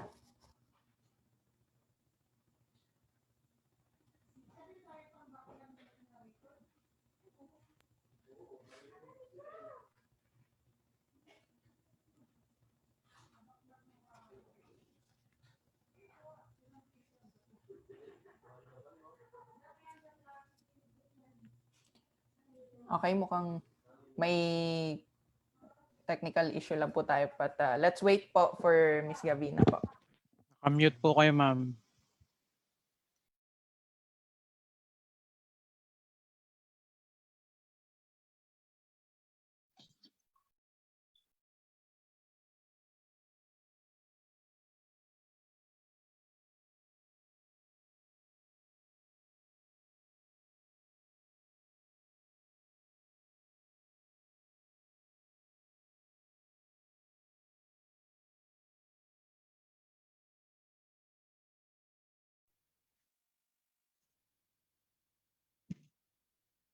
Hello. There you go po. Go ahead po, Ma'am Gavina. Naririnig na po. Okay. Okay. Okay po. Ang trabaho ko po ngayon na naiatas po sa akin ay basahin ang resolution. Resolution urging the Senate and the House of Representatives to pass into law the proposed legislative measures creating the Department of Fisheries and Aquatic Resources. Whereas the Philippines is the second largest archipelagic country in the world with more than 7,000 islands. The country boasts for more than 26,000 kilometers of coastline, which is considered as the 5th longest in the world. Within its territory is a marine ecosystem consisting of 38,000 hectares of lush mangrove and 810,000 square kilometers of coral reefs that is home to numerous marine species. Whereas, as an archipelagic state, the fisheries industry is naturally a major source of livelihood among Filipinos, providing employment to over 1.9 million fisherfolks and other people dependent on the industry. In 2018, it contributed 1.58% at constant prices to the country's gross domestic product It is the second highest contributor in the agricultural sector in the same year with 16.5 gross value added, a major driving force to the country's economic growth, as well as in ensuring food security. Whereas, based on the 2018 PSA report, there was a poverty incidence in the fishery sector of 26.2, which is significantly higher than the national poverty estimates of 16.6%. Thus, our fisherfolks remain one of the poorest sectors of society, despite their contribution to the agricultural sector. Whereas, notwithstanding the country's enormous marine resources, there is a continuing decline in the volume of total fish production, averaging to 2.0% annually from 2011 to 2018. This decline is primarily due to the updated and inadequate policies, as well as the government's insufficient budgetary support. Whereas the Department of Agriculture is the agency mandated with the responsibility of promoting agricultural development by providing the policy framework, public investments, and support services needed for domestic and export-oriented business enterprises.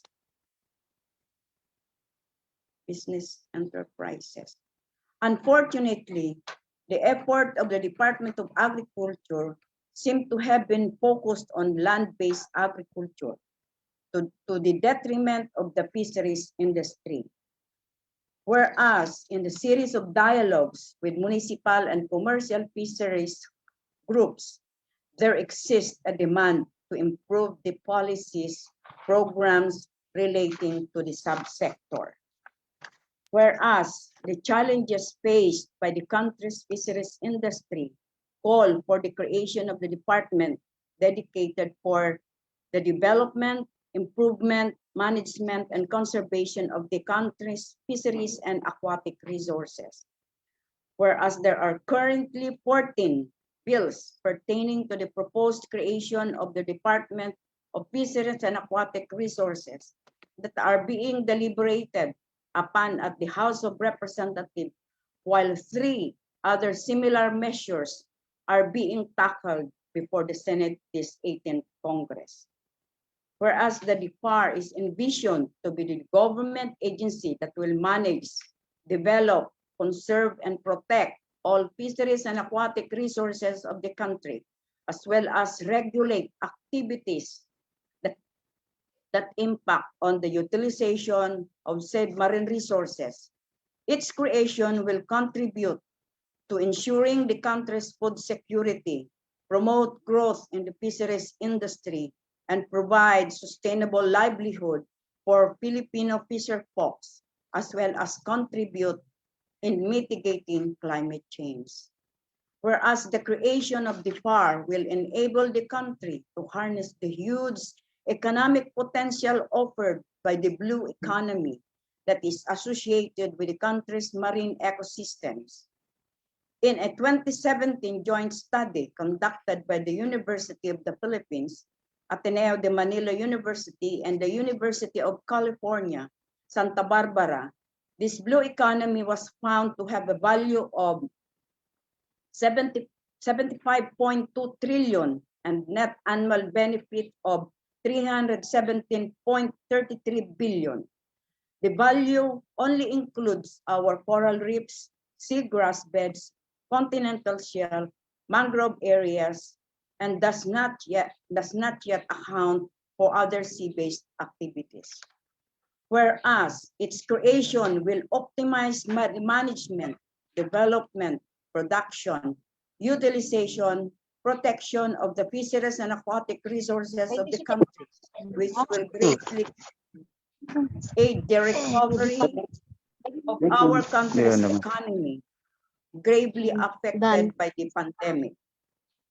And whereas this National Fisheries Summit aims to raise awareness on the issues besetting the sector to amalgamate support for the DFAR creation, which is already long overdue. Now, therefore, be it resolved, as it hereby resolved, that this National Fisheries Summit urges the Senate and the House of Representatives to pass into law the measures proposing the creation of the Department of Fisheries and Aquatic Resources, which will be the agency mandated to craft on and implement programs for the sustainable development of the fisheries sector to ensure that its contribution to the improvement of the country's economy in general and the improvement of the lives of the fisher folks in particular is realized. Adopted this March 26, 2021 via video conference. Thank you po.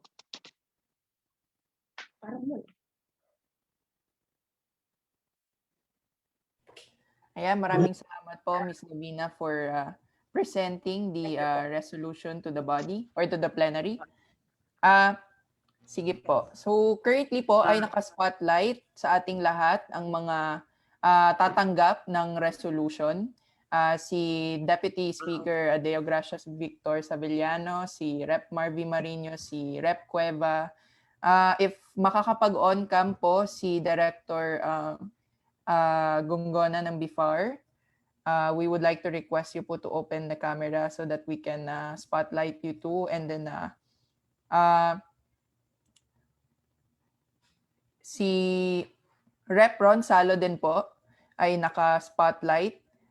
Si Secdar ay currently not in the Zoom room. Pero supposedly he will have to receive the resolution. So we'll wait for him if he will be able to come back po very soon.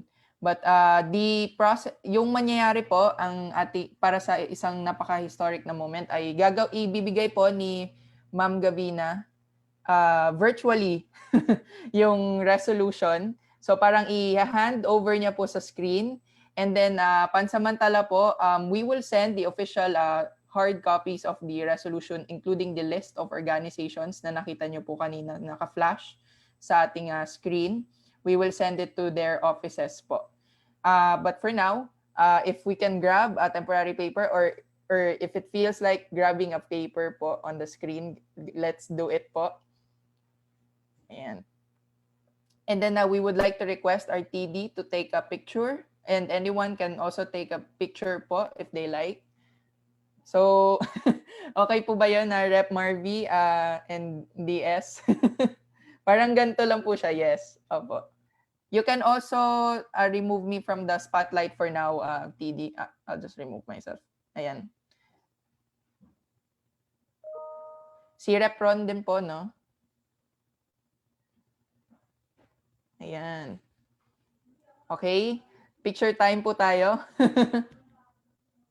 National government officials na nandito po, hinihiling po in behalf of the 1.9 registered fisherfolk, ito po ang aming pangarap na maisakatuparan ang DFAR po. Ito po. Salamat po. All right, maraming salamat po. And now is the time for us to hear responses from our distinguished guests. So, since wala po si Secdar as of now, let's call on Representative Leo Rafael M. Cueva, Chairperson of the Committee on Aquaculture, Committee on Fisheries and Aquatic Resources, sorry. Go ahead po, Rep. Cueva.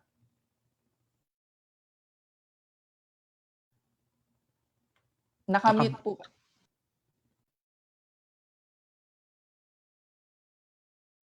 Muted po kayo, Rep. Cueva. Nakamute. Again, good morning to all. To my fellow advocates in the fishery sector, thank you for inviting me to accept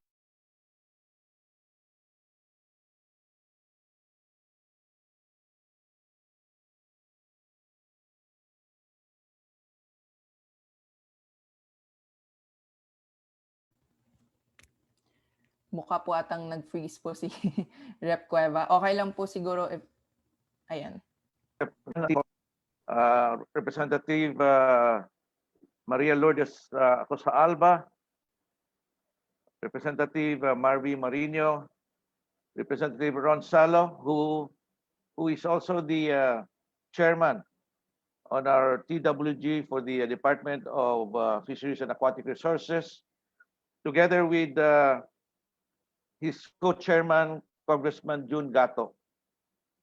To the organizers of the summit, our congratulations and appreciation for your passionate advocacy for the fisheries sector.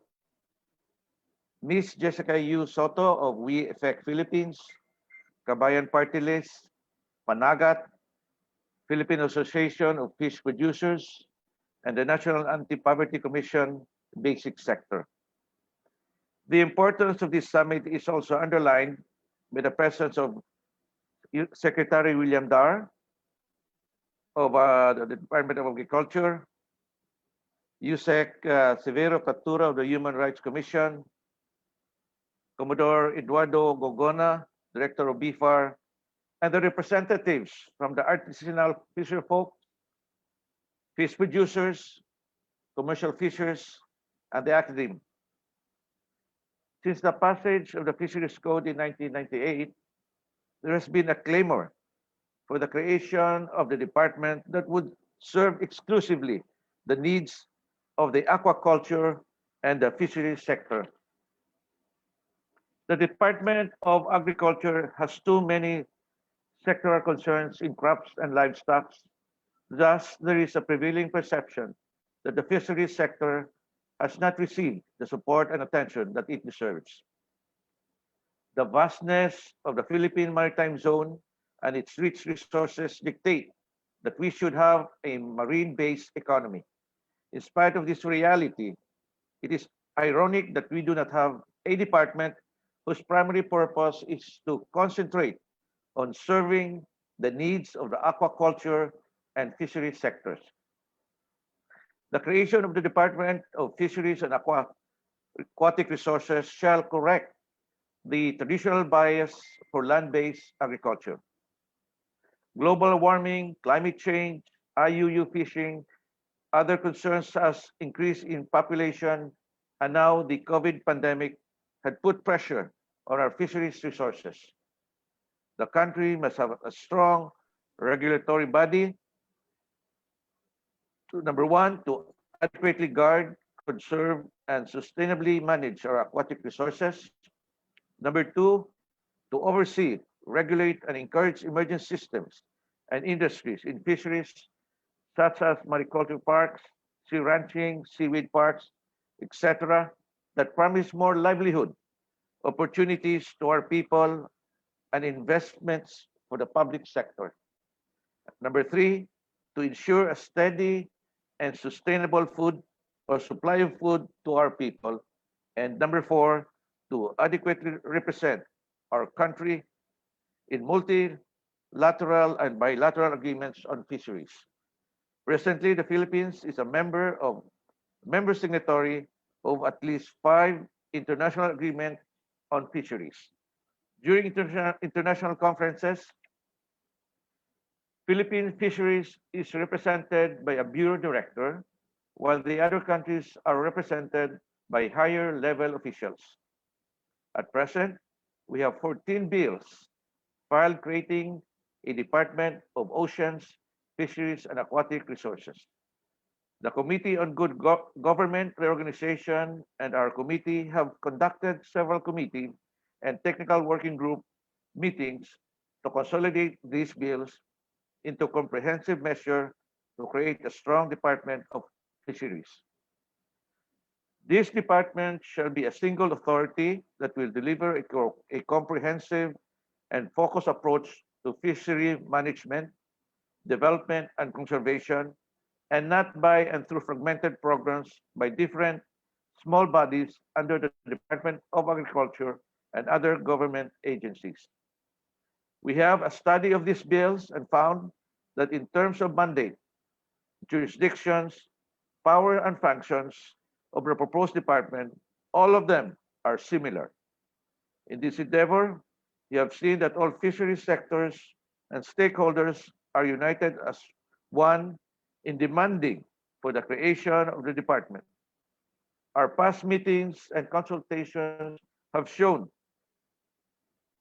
this consistent and determined advocacy of the municipal, aquaculture, and fisheries sectors, the academe and the scientists, the NGOs, and people's organizations, and even some government agencies for a Department of Fisheries. We have our work cut out for us, but I believe that with our joint collaboration and with your help, we'll be able to craft a final bill that will create the department at the shortest time possible, hopefully before the end of the 18th Congress. Thank you and have a good day. Thank you very much po, Representative Cueva. Next, to give us a response is Deputy Speaker Sabeliano po.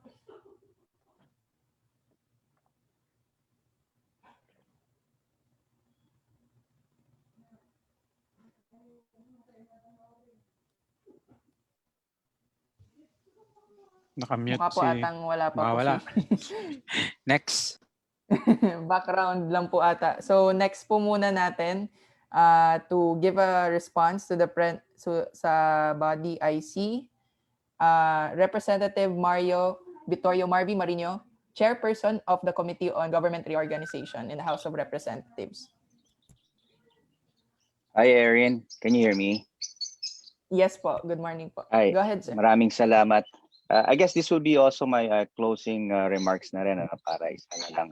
So to the speakers earlier, Secretary William Dar of the Department of Agriculture, Senators Risa Ontiveros, Senators Kiko Pangilinan, and to my colleagues in the House of Representatives, Deputy Speaker D.V. Sabeliano, Congressman Malu Acosta Alba, Congressman Leo Rafael Cueva, and of course Congressman Ron Salo, retired Commodore Eduardo Gongona of BFAR, resource persons earlier, Ms. Jessica Soto, Mr. Ruperto Alerosa, Ms. Bernadette Rosana, Bernadette Contreras, Mr. David Villaluz, Ms. Lourdes Tanco, and all the organizers, of course, headed by Mr. Romeo Longueto of PLC PD. Magandang tanghali po sa inyong lahat. In today's National Fisheries Summit, it has been very fruitful and engaging for all the stakeholders, both from government and the private sector. For in the entire morning, we have walked through some of the important facets of the fisheries sector, from an overview of potentials of the blue economy and the Philippine aquaculture, the real situation of the fishery industry in the country, both small scale and commercial fishing, including the challenges and problems besetting this sector. As a chairman of the Committee on Government Reorganization in the House of Representatives, together with the chairman Leo Rafael Cueva of the Committee on Agriculture and Fisheries, and the rest of its members, I take the lead in deliberating the various bills creating a department for the fisheries sector. Primordial consideration is to address the current fragmented institutional government arrangements in the regulation, promotion, and conservation of fisheries and aquatic resources of the country. Harmonization of the functions and different government agencies into a single focal agency like the department is a common legislative intent of the pending measures. A joint committee is cognizant of the vast potentials of the fisheries sector and its derivative industry in contributing to the GDP of the country, considering that the Philippines is an archipelagic and it is rich in fisheries and aquatic resources. So kami po sa Kongreso, pending po ngayon ay before the joint committee ay 10 bills or more. And it is already in the technical working group, of course, headed by Congressman Ron Salo and Congressman Siriaco Bigato Jr. Rest assured that the joint committee will exercise its mandate and use its collective wisdom in deliberating these legislative initiatives to create the Bureau of Fisheries and Aquatic Resources. Clear po yung message natin ngayon, and it's very inspiring as I was listening to all the facts and the clamor of all the stakeholders. So sa lahat po ng mga stakeholders ngayong umaga, wag po kayo mag-alala, naririnig po namin ang inyong panawagan at kami po, ako po bilang chairman ng Committee on Government Organization ay magtatrabaho kahit po ngayong panahon ng Holy Week upang maipasa sa lalong madaling panahon at ma-create ang departamentong ito. So congratulations po sa lahat ng organizers ng summit na ito, and I'd like to express my appreciation for the opportunity also afforded to me. Maraming salamat po sa pag-imbita ninyo sa akin, at gagawin po namin ang lahat para po maipasa sa lalong madaling panahon ang bill na ito. So maraming salamat po muli, and congratulations po sa organizers. Thank you. Ayan, maraming salamat po, Rep. Marvy. Napakagandang news po, no? Kahit Holy Week po ay pagtatrabahuan po ng ating mahal na representative ang DOFAR bill. So we're really looking forward to that. Next po ay bibigyan po natin ng time si Director Gongona of the Bureau of Fisheries and Aquatic Resources. Let's call on Commodore Eduardo B. Gongona po.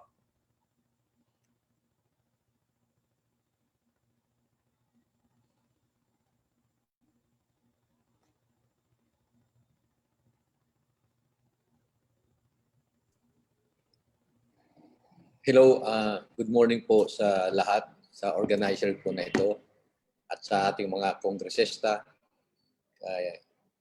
Good morning po sa lahat, Sir Kong, mga honorable po natin. Nakikita niyo po ako sa video. I cannot open my video here because they said that the organizer closed it. Can you open the video? If not, hello? For right now po, yan, kaka-open lang po, direct. Ayan na po.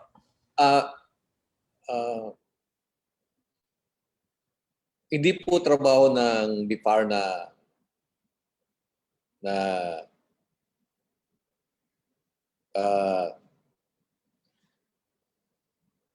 this is an open, this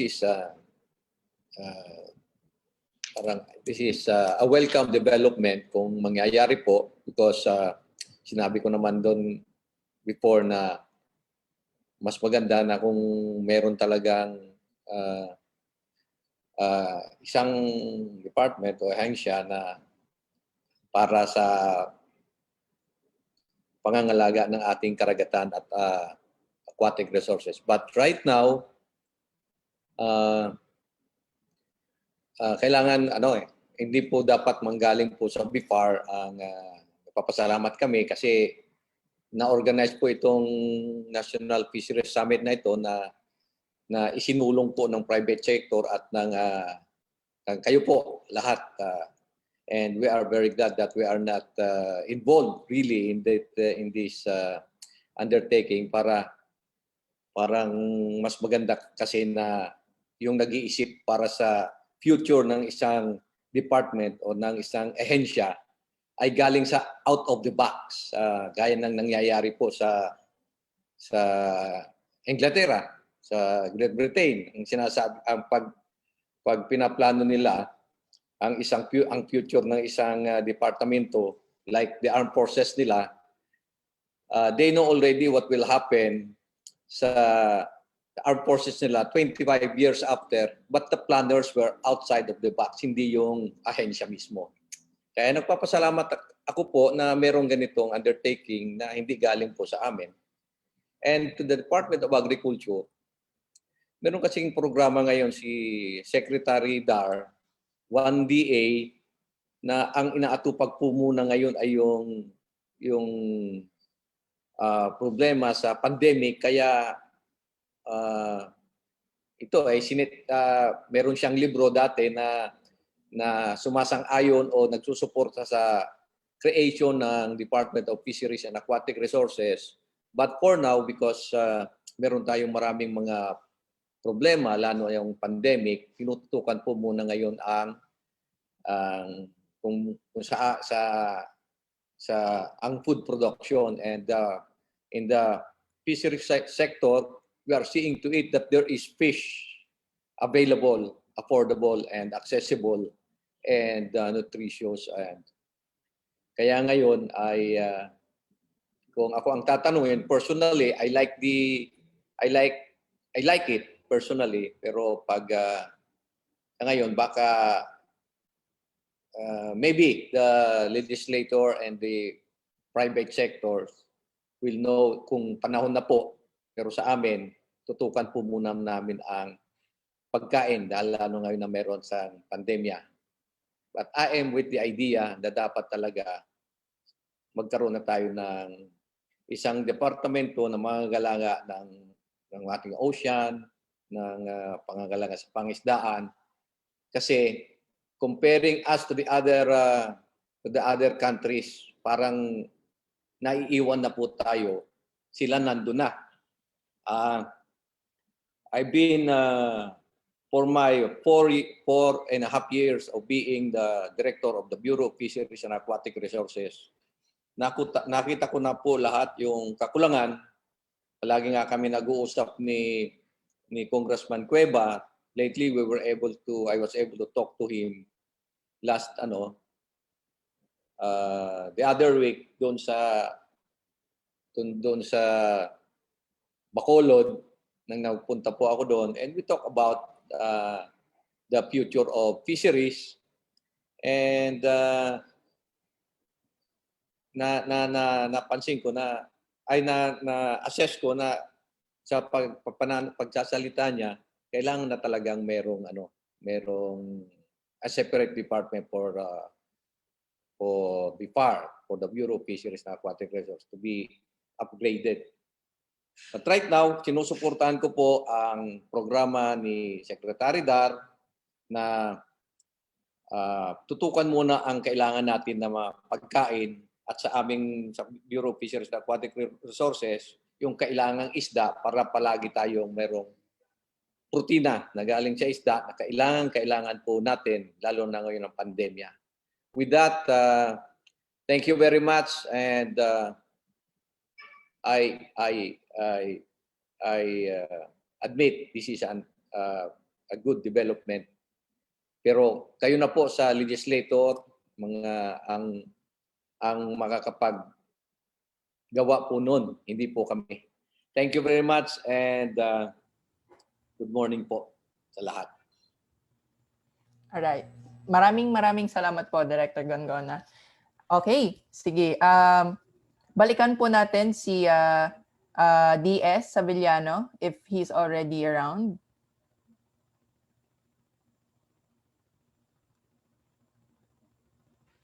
DS, are you back na po?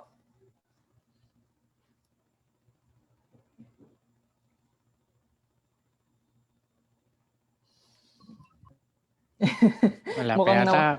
nawala po ulit si DS. Okay. Sige, so baka meron lang po tayong napakaikling mensahe po. Galing po sa kay Representative Ron Salo.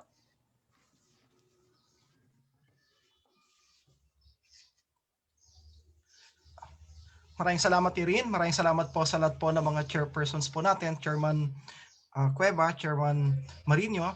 At the same time, nagpapasalamat po tayo kay Executive Director General Gongona sa kanyang pagsabi na sinusuportan po niya yung ideya na pag-create po ng DUFAR. And of course, ayon po sa kanya, iniiwan po niya ito sa legislatura sapagkat ito'y pagkilala sa separate na sangay po ng ang ating pamahalaan, ang pag-legislate po ng departamentong ito.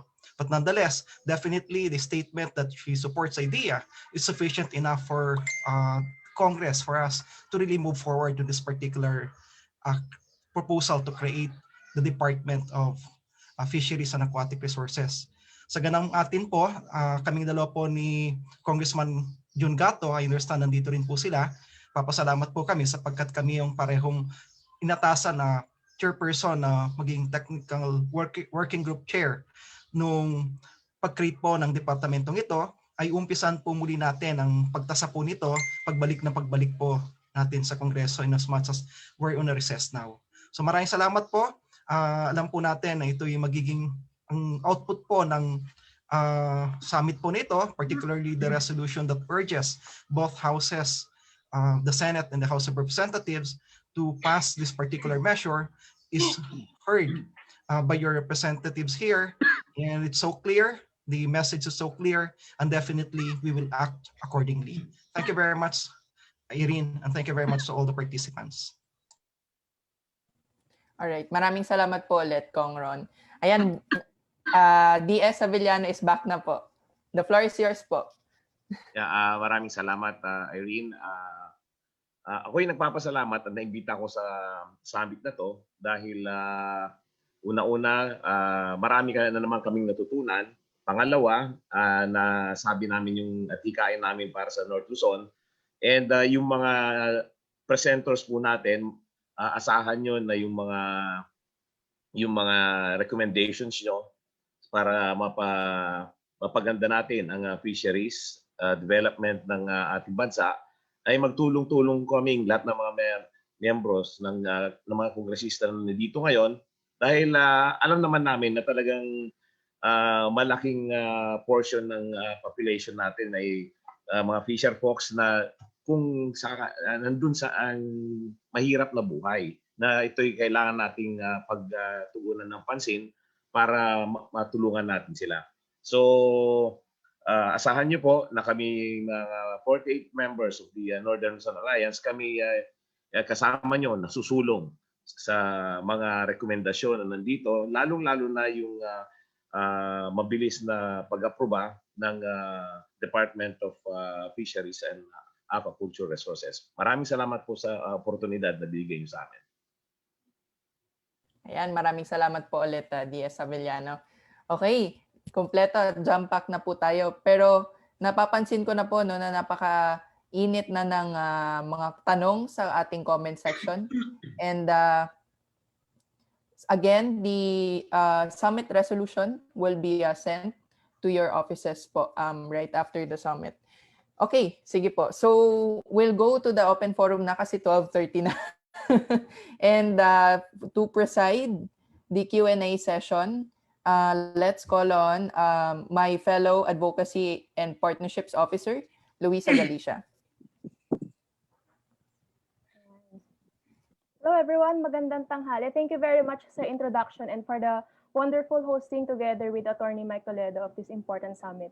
And of course, thank you very much po sa ating mga distinguished speakers from the NGA's Congress and from the executive and syempre yung mga fisher folk and event students na kasama natin dito ngayon sa room at nakatutok din sa live streaming. Sabi nga ni Erin, madami ng comments and questions from the chat box and even in the Facebook live streaming comment section during the first parts and hanggang kanina ng ating summit. Kaya naman ngayon, we are officially opening the open forum, and of course our if there are representatives from the media, you can also raise your questions here. Pero before that, I would like to introduce or ipakilala muli ang ating mga panelists for this portion. Si Representative Ron Salo, Kabayan from the Kabayan Party List, Mr. David Villaluz, Chairperson, Board of Trustees of Philippine Association of Fish Producers, and si Kauper, Mr. Roberto Aleroza, Vice Chairperson, NAPSI for the Basic Sector, and Chairperson of the Pambansang Katipunan ng mga Samahan sa Kanayunan. Hello po sa ating mga panelists. Yan. Good morning, Luisa. Yes, po. Good morning po, and magandang tanghali.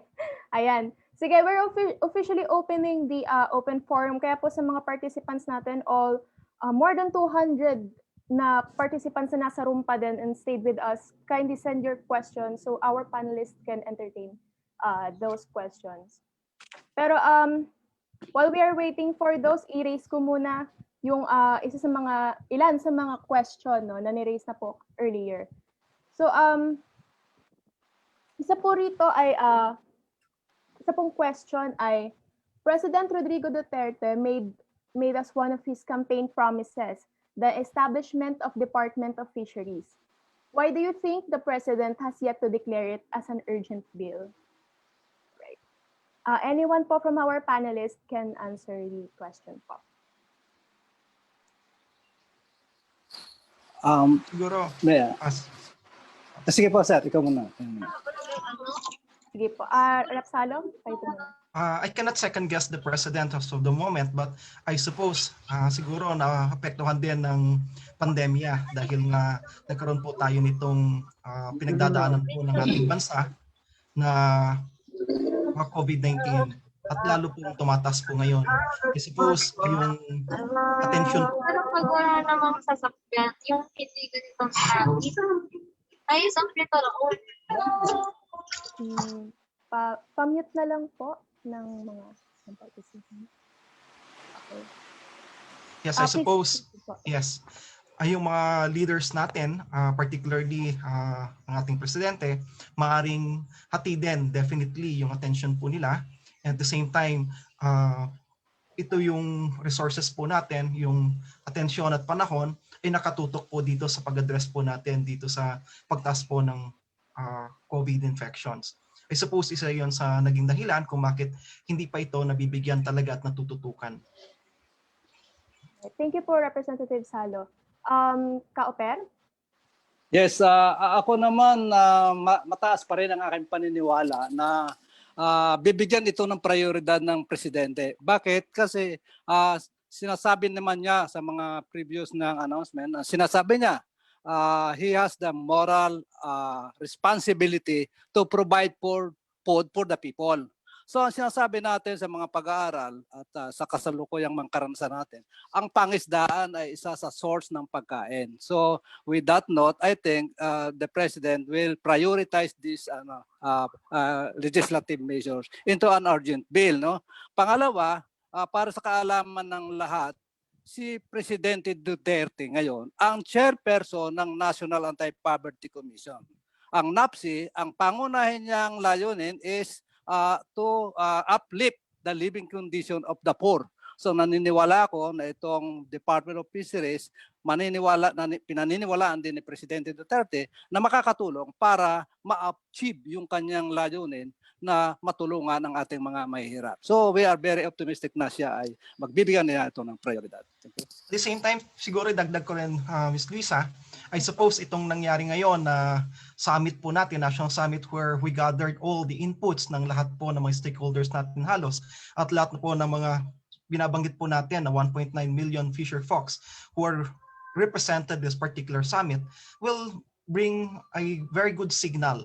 And I suppose kapag makarating po yung resolution po natin, yung kopya, of course, sa both houses of Congress at the same time with the President, baka magiging impetus po ito para mas mapabilis po itong pagsulong po natin nitong departamentong ito. Alright. Thank you very much po, Rep. Salo and Ka-Oper for answering the first question from our participant. Before we move to the next question po, meron po tayong additional panelist, si Representative Cueva po and si Representative Marino po. Alright. So we have more who will answer the questions from our participants. Luisa, sama din natin si si Sir Jong, Sir Joseph Borromeo of PAPI can also answer questions especially related to aquaculture. Ayun lang. Yes, please. Kindly spotlight na lang ang ating mga panelists. Ayan. So before we proceed to the next question, please yung mga kasama pa po natin sa room and even those from the FB live streaming, gamitin po natin ang ating chat box and comment section para ipadala ang ating mga question. Ayan. So para po sa ating next question sa ating panelists. Yan. What will be the impact of a separate department in the plight of municipal fisherfolk in the country?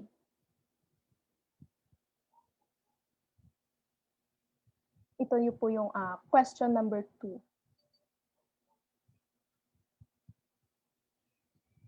Anyone po?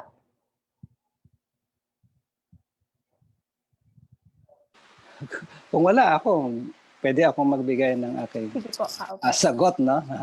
Una, sa kasalukuyan, di ba, ang tanging nagbibigay ng tulong, suporta sa pamamahala ng ating mga ng pangisda, particular sa municipal fisheries, ay yung isang bureau na sinasabi naman natin sa usapin ng budget ay kulang na kulang siya. So kung magkaroon ng separate Department of Fisheries, mabibiyayaan din yung ating mga municipal na katubigan. Ang ating mga municipal LGU, of course, mabibigyan ng karagdagang mga programa na may kaakibat na pondo. So pag nangyari yon, malaking tulong na maibibigay ng mga LGU sa ating mga maliliit na mga isda in terms of mga additional livelihood projects at of course yung support doon sa ginagawa na namin pamamahala at pagpuprotekta sa ating pangisdaan. Alam naman natin, no, ngayon may mga bantay dagat pero volunteer, walang budget na inilalaan para sa kanila. Ngayon, kung merong separate department at sinasabi natin magkakaroon ng sapat na pondo ito para tugunan ang lahat ng pangailangan, and that may magkakaroon ng malaking impact sa ating municipal na katubigan. Alright, thank you very much po, Ka-Oper, for the answer. Si Representative Cueva po pala ay need to leave kasi meron pa po siyang kailangang i-catch na flight. So, ang panelist po right now ay si Representative Salo, si Ka-Oper po, and si Mr. Borromeo po, Joseph Martin Borromeo. Alright. Ang next question po natin ay galing po sa ating chat box. Ano daw po ang posisyon ng Cabinet Economic Cluster on this?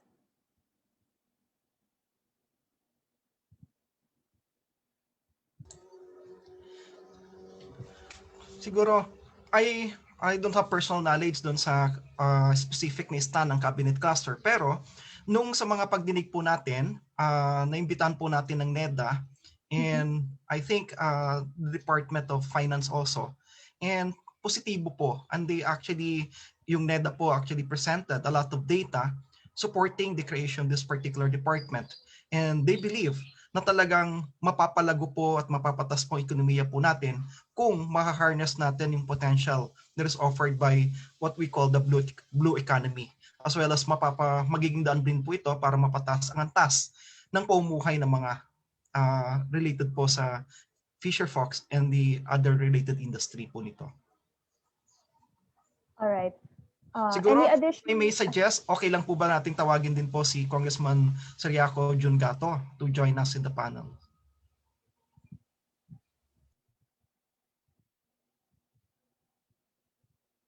Alright. Hello po. Ayan.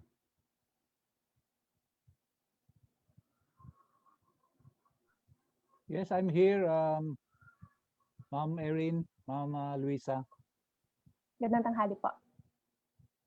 May additional po kayo doon sa earlier po na input or answer ni Representative Salo po regarding the question? I will not add any more further at this point, Ma'am Luisa. All right. Thank you po. Ito po yung isang question naman mula ulit sa ating participant sa loob.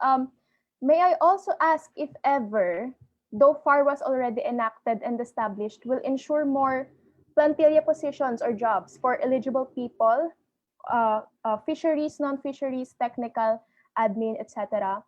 Will they also hire licensed teachers for a particular position? This is a question po from Armando Joven.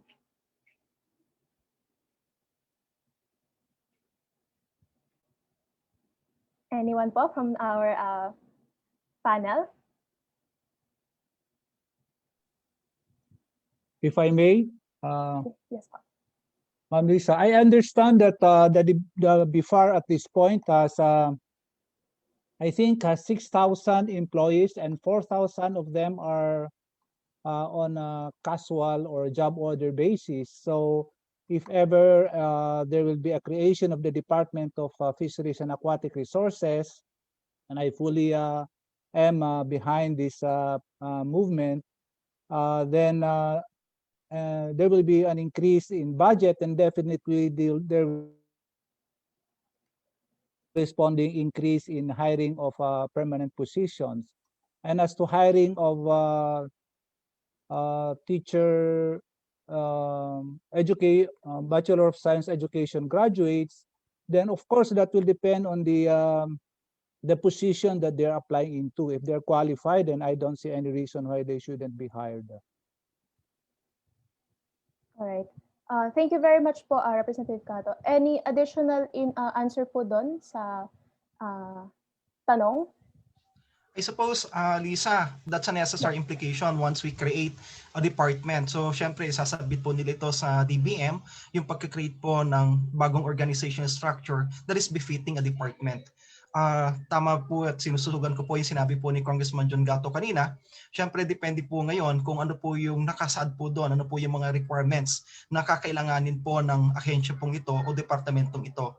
Then, nakasaad din po doon yung qualifications. So kung yung mga mag-a-apply ay kwalipikado po sila, then there's definitely no reason bakit hindi po sila tanggapin. Alright. Thank you very much po for the additional answer and input po dun sa question. Mr. Roberto Bailosis is raising his hand. If you can't access your audio po, please send the question via the chat box.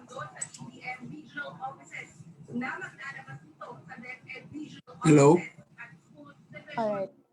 Okay po. Hello? Narinig po ba ako? Yes po. Okay. Thank you. Nagpadala na ako ng message. Aywan ko kung nabasa nyo. Pasensya na kasi hindi tayo expert sa mga ganito. Kaya I have to raise my hand because I'm concerned what has transpired actually. Kasi na-notice natin Secretary Dar did not openly declare his support for the creation of DUFAR.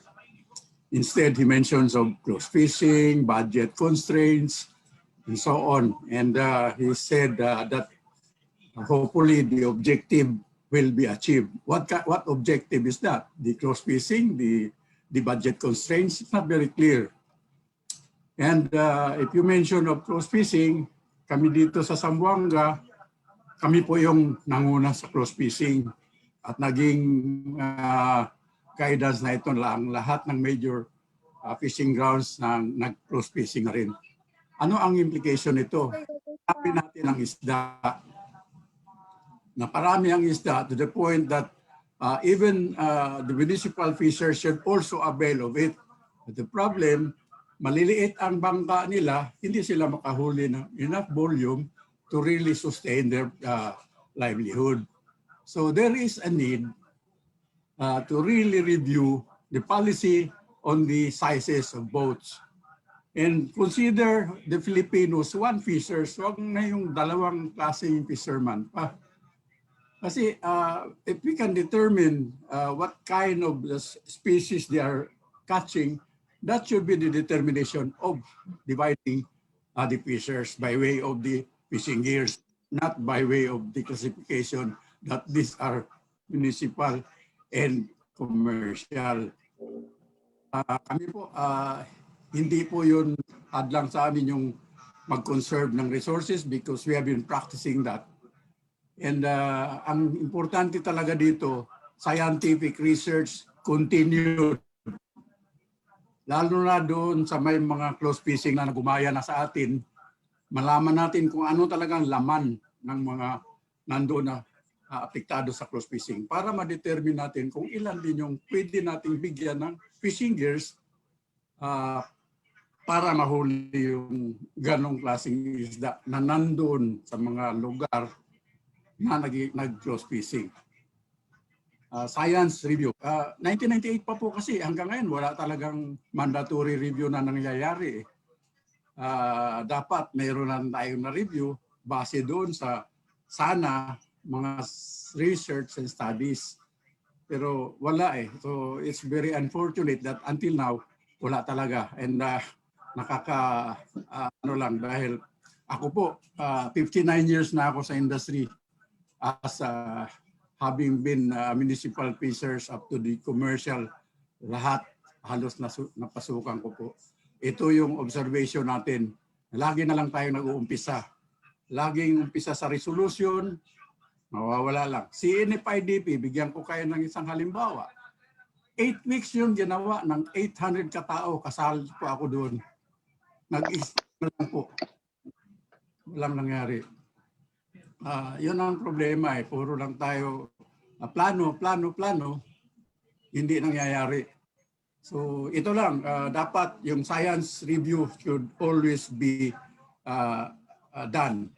Hindi lang ngayon, bukas, forever dapat gawin para malaman natin kung ano talaga ang resources natin.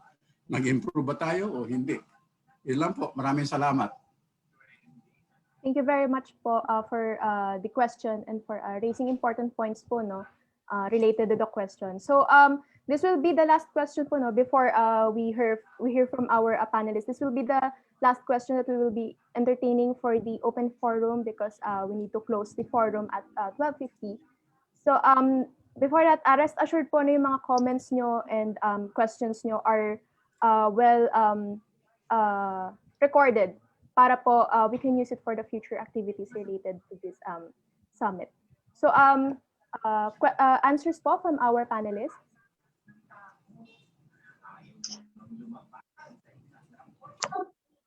I don't know whether can I answer, please? Yes, po, please. I don't know whether Mr. Berlosis has asked a question. I think he has made a comment. But he has a very relevant comment in terms of the closed season. And the closed season has become a policy among many other seas. And it's one of the things that has brought back the diversity of the sea. So that's kudos to those who started it. And kudos to those who are now maintaining and ensuring that the closed season is enforced. Sinasabi lang, I just like to respond to a point na sinabi ni Mr. Berlosis, meaning one fisher folk. No? So dapat may magkaisa na, no more commercial, no more municipal fisher folk, etc.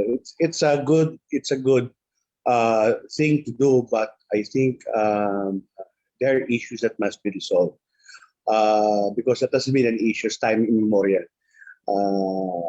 right now. So, but I think the concept of big brother, small brother may be a good start in making it happen. So probably the policy makers and in the implementers coming from BFAR can probably ensure that this is implemented much better. So I just on the point lang of aquaculture, which was said by Dave, aquaculture is, to my point, and aquaculture currently in the Philippines is underrated. Why am I saying it is underrated? Because our neighboring countries, Thailand, for example, Indonesia, for example, Vietnam, for example, are really these are our neighbors, and we have bigger seas or bigger coastlines compared to these countries. Yet they are one of the top fish producers in the world. The last data that I have, we were part of the top 10, but currently we haven't kicked out of the top 10, and those fish producers are. So what is driving their fish production? It is aquaculture. Just like us, they have also fisher folk, but their fisher folk are actually quite rich. And that is unlike us. For the longest time, we have been saying, and it has become a byword. The poorest of the poor come from the fisher folk and the farmers. Byword. For so many time, bakit hindi natin na-address? I would like to have my hats off to what DA is doing in terms of strategies in trying to address poverty. But maybe we also have to open up our minds, look outside of the box, and see whether tama ba yun. Because at the end of the day, it's how you implement those strategies. And the implementation of the strategies will require resources. It will require budgets. Sinabi ni Secretary Dahil kanina na ang budget ng BFAR is 4.9 billion. It was actually cut from last year's budget of about 60. Is that enough to enforce or implement the strategies that DA BFAR wants to? I think that's the big question that has to be answered as well. So yun lang, aquaculture is underrated. It can be a big contributor to driving inclusive growth. And once inclusive growth happens in the LGUs, in the coastal communities, that will lower down the poverty incidence rate. So baka that is one of the solutions that we are looking for. Using or helping or using aquaculture to augment the livelihood of subsistence farming or fishery, subsistence fishing. Sabay-sabay, hindi magkahiwalay. Thank you. All right. Thank you very much po, Sir Joseph, for the answering the question po, no? Any additional answer po from the rest of the panelists? Ma'am? Yes po, Ka. May I? Yes po. Yes, quick reaction lang do sa sinabi ni Mr. Bailoses. Yes, lahat tayo pinakinggan ang sinabi ni Secretary Dar, no? At wala tayong narinig na katulad ng sinabi ng Emma na he's supporting the creation of DUPAR, no? But nevertheless, hindi naman niya sinabing ayaw. But para sa akin, ang pinaka-importante ay yung meron tayong mga committed na mga lawmakers. Sila naman ang gagawa ng batas, hindi yung sino bang cabinet secretary. Sila ang gagawa ng batas, so kung sila ay makagawa ng batas na yon, then the secretary or whoever will follow the law that will be created by our committed lawmakers. So yun lang, salamat. Thank you po for sharing your reaction po, Ka Opera. Rep Salo, meron pang Wala na siguro, Luisa, in as much as in the interest of time. Alright, sige po. Thank you very much po sa ating panelist. I think umalis na din po si Representative Gato. Ay, hello po, Rep Gato. May additional po kayo from the previous question? Wala na po. Wala na po. Manifest ko lang ang aking... Na-mute po kayo, Representative. Sorry. Wait lang. Wala pong audio, Rep. Wala pong... Nawala po yung audio po. Naka-mute po kayo. Ayun. Just want to manifest that the Committee on Fisheries under the chairmanship of Congress Chairman Leo Cueva and the committee organization under chairmanship Chair Marino and my co-chair in the technical working group on the creation of the Department of Fisheries and Aquatic Resources, Chair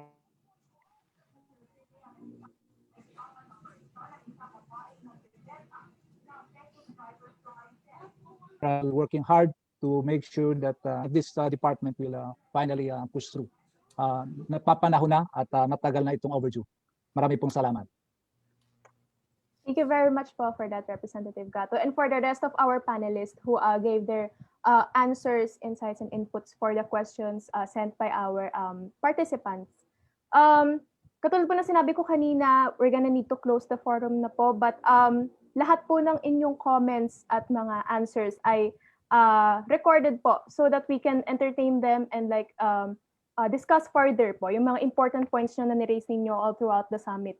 So ibabalik ko na po ang floor, ang virtual floor kay Erin, and thank you for having me as to facilitate the forum. Thank you very much po. Ganun tanghali. Maraming salamat din, Luisa. Maraming salamat din, Erin, sa pagsama mo sa amin bilang panelist po ng ating talakayan ngayon. Ayan, maraming salamat po, Kong Ron. At maraming salamat, Mars, Luisa, sa pag-accept the challenge. Charing crossover. Ayan, sige. Maraming salamat sa ating mga participants na nagstay, no? Bagamat sumobra tayo ng 1 oras halos, ay nandito pa rin kayo to hear out and participate. At napakaganda po ng mga inputs and discussions. I think that we have made history today because with over 200 people here in Zoom, plus over 100 people in our Facebook live stream ay nag-gather po tayo at pinag-usapan ang mga issue ng ating pangisdaan at pag-usapan kung paano natin gugustuhin yung future ng ating mga ocean industries, particularly our fisheries and aquatic resources. So para po and also I would like to to stress out na napakaganda din ng mga inputs ng ating mga mangingisda. Muli pagpupugay po sa inyo. I think above all of us here, ang ating pong mga mangingisda ang mga pinakadapat natin pakinggan. Ayan, sige po. So, para sa tuluyang pagtatapos ng ating programa, let us call on our convener of the steering committee that have made this summit possible. Let us call on our Executive Director of the Philippine Legislators Committee on Population and Development, Mr. Romeo C. Dongueto. Thank you, Erin. Hello? Yes po, sir. Naririnig po. Okay. I think we have come to a crossroad to make that crucial and transformative action to finally resolve the problems of our fisheries and aquatic resources. Indeed, today's summit brings hope, lalo na po para sa libu-libong mga mangingisda na ngayon lalo pang naghihirap dahil sa pandemya. Our sight is clear. Now we have a common agenda to work as one, and that is to establish, through the Act of Congress, a dedicated government agency that will prioritize the development, management, protection, utilization, and conservation of the country's fisheries and aquatic resources. Maliwanag po ang mensahe ng ating summit. Kailangan ng mas epektibong sistema at struktura ng pamamahala to reverse the downward trajectory and lingering problems facing the fishery sector. The National Fisheries Summit 2021 has successfully laid down the basis and the urgency for Congress to decisively act on the bills establishing the Department of Fisheries and Aquatic Resources. In closing, I would like to thank our speakers and participants in this summit mula Luzon, Visayas at Mindanao, mga organisasyon ng mga mangingisda, private sector, members of Congress, our senators, Senator Riza Ontiveros and Senator Kiko Pangilinan, our representatives, Representative Malu Acosta Alba, Representative Ron Salo, Congressman Savellano, Congressman Marino, Congressman Cueva, and Congressman Gato, Secretary William Dar, Yusek Katura, Executive Agencies, the technical team, at nagpadaloy ng ating programa sa lahat po ng kasapi ng National Fisheries Summit Steering and Organizing Committee, Repsalo, Kauper, Ms. Jessica Soto of We Effect Philippines, maraming salamat po sa inyong lahat. Ipagpatuloy po natin ang pagkakaisa at sama-samang pagkilos para sa mas maunlad na pangisdaan at sambayan ng Pilipino. Maraming pong salamat. Ayan, maraming salamat po ulit, Sir Rom. Okay, sige. So, late na po tayo for lunch, but sana po ay masarap po ang inyong lunch at hashtag #FishBeWithYou po sa mga maisdaang ulam. Lagi po natin tatandaan at pasalamatan ng ating mga mangingisda. Okay, sige. So, kung gusto nyo pong baka pwede nating i-request si Mika saglit lang na i-gallery view tayong lahat at magbabay sa Facebook at konting pa-picture po to ensure na meron po tayong memorabilia sa ating special event for today. Ayan. Paalam po tayo sa ating mga Facebook viewers at kung may for further inquiries at kung may gusto nyo pa pong hindi po dito nagtatapos ang ating initiative for the summit. Marami pa po tayong gagawing trabaho at pakikibaka para sa pagpapasa nito. So just message our Facebook page, We Effect Philippines or Kabayan Party List sa Facebook pages as well. Maraming salamat po to the steering committee, sa ating distinguished guests. Sir Rio, baka may gusto po kayong mga pasalamatan. Ayan, maraming salamat to the PLC. Nagpapasalamat sa inyo, Erin. Nagpapasalamat po ako sa PLCPD on behalf of Kabayan Party List, sa lahat po ng mga sumuporta po sa atin, sa lahat po ng mga kasama po natin sa dikang ito na itatag ang Department of Fisheries and Aquatic Resources. Tamang-tama po yung sinabi po ni Senator Pangilinan kanina, the FAR is the solution. So isda po.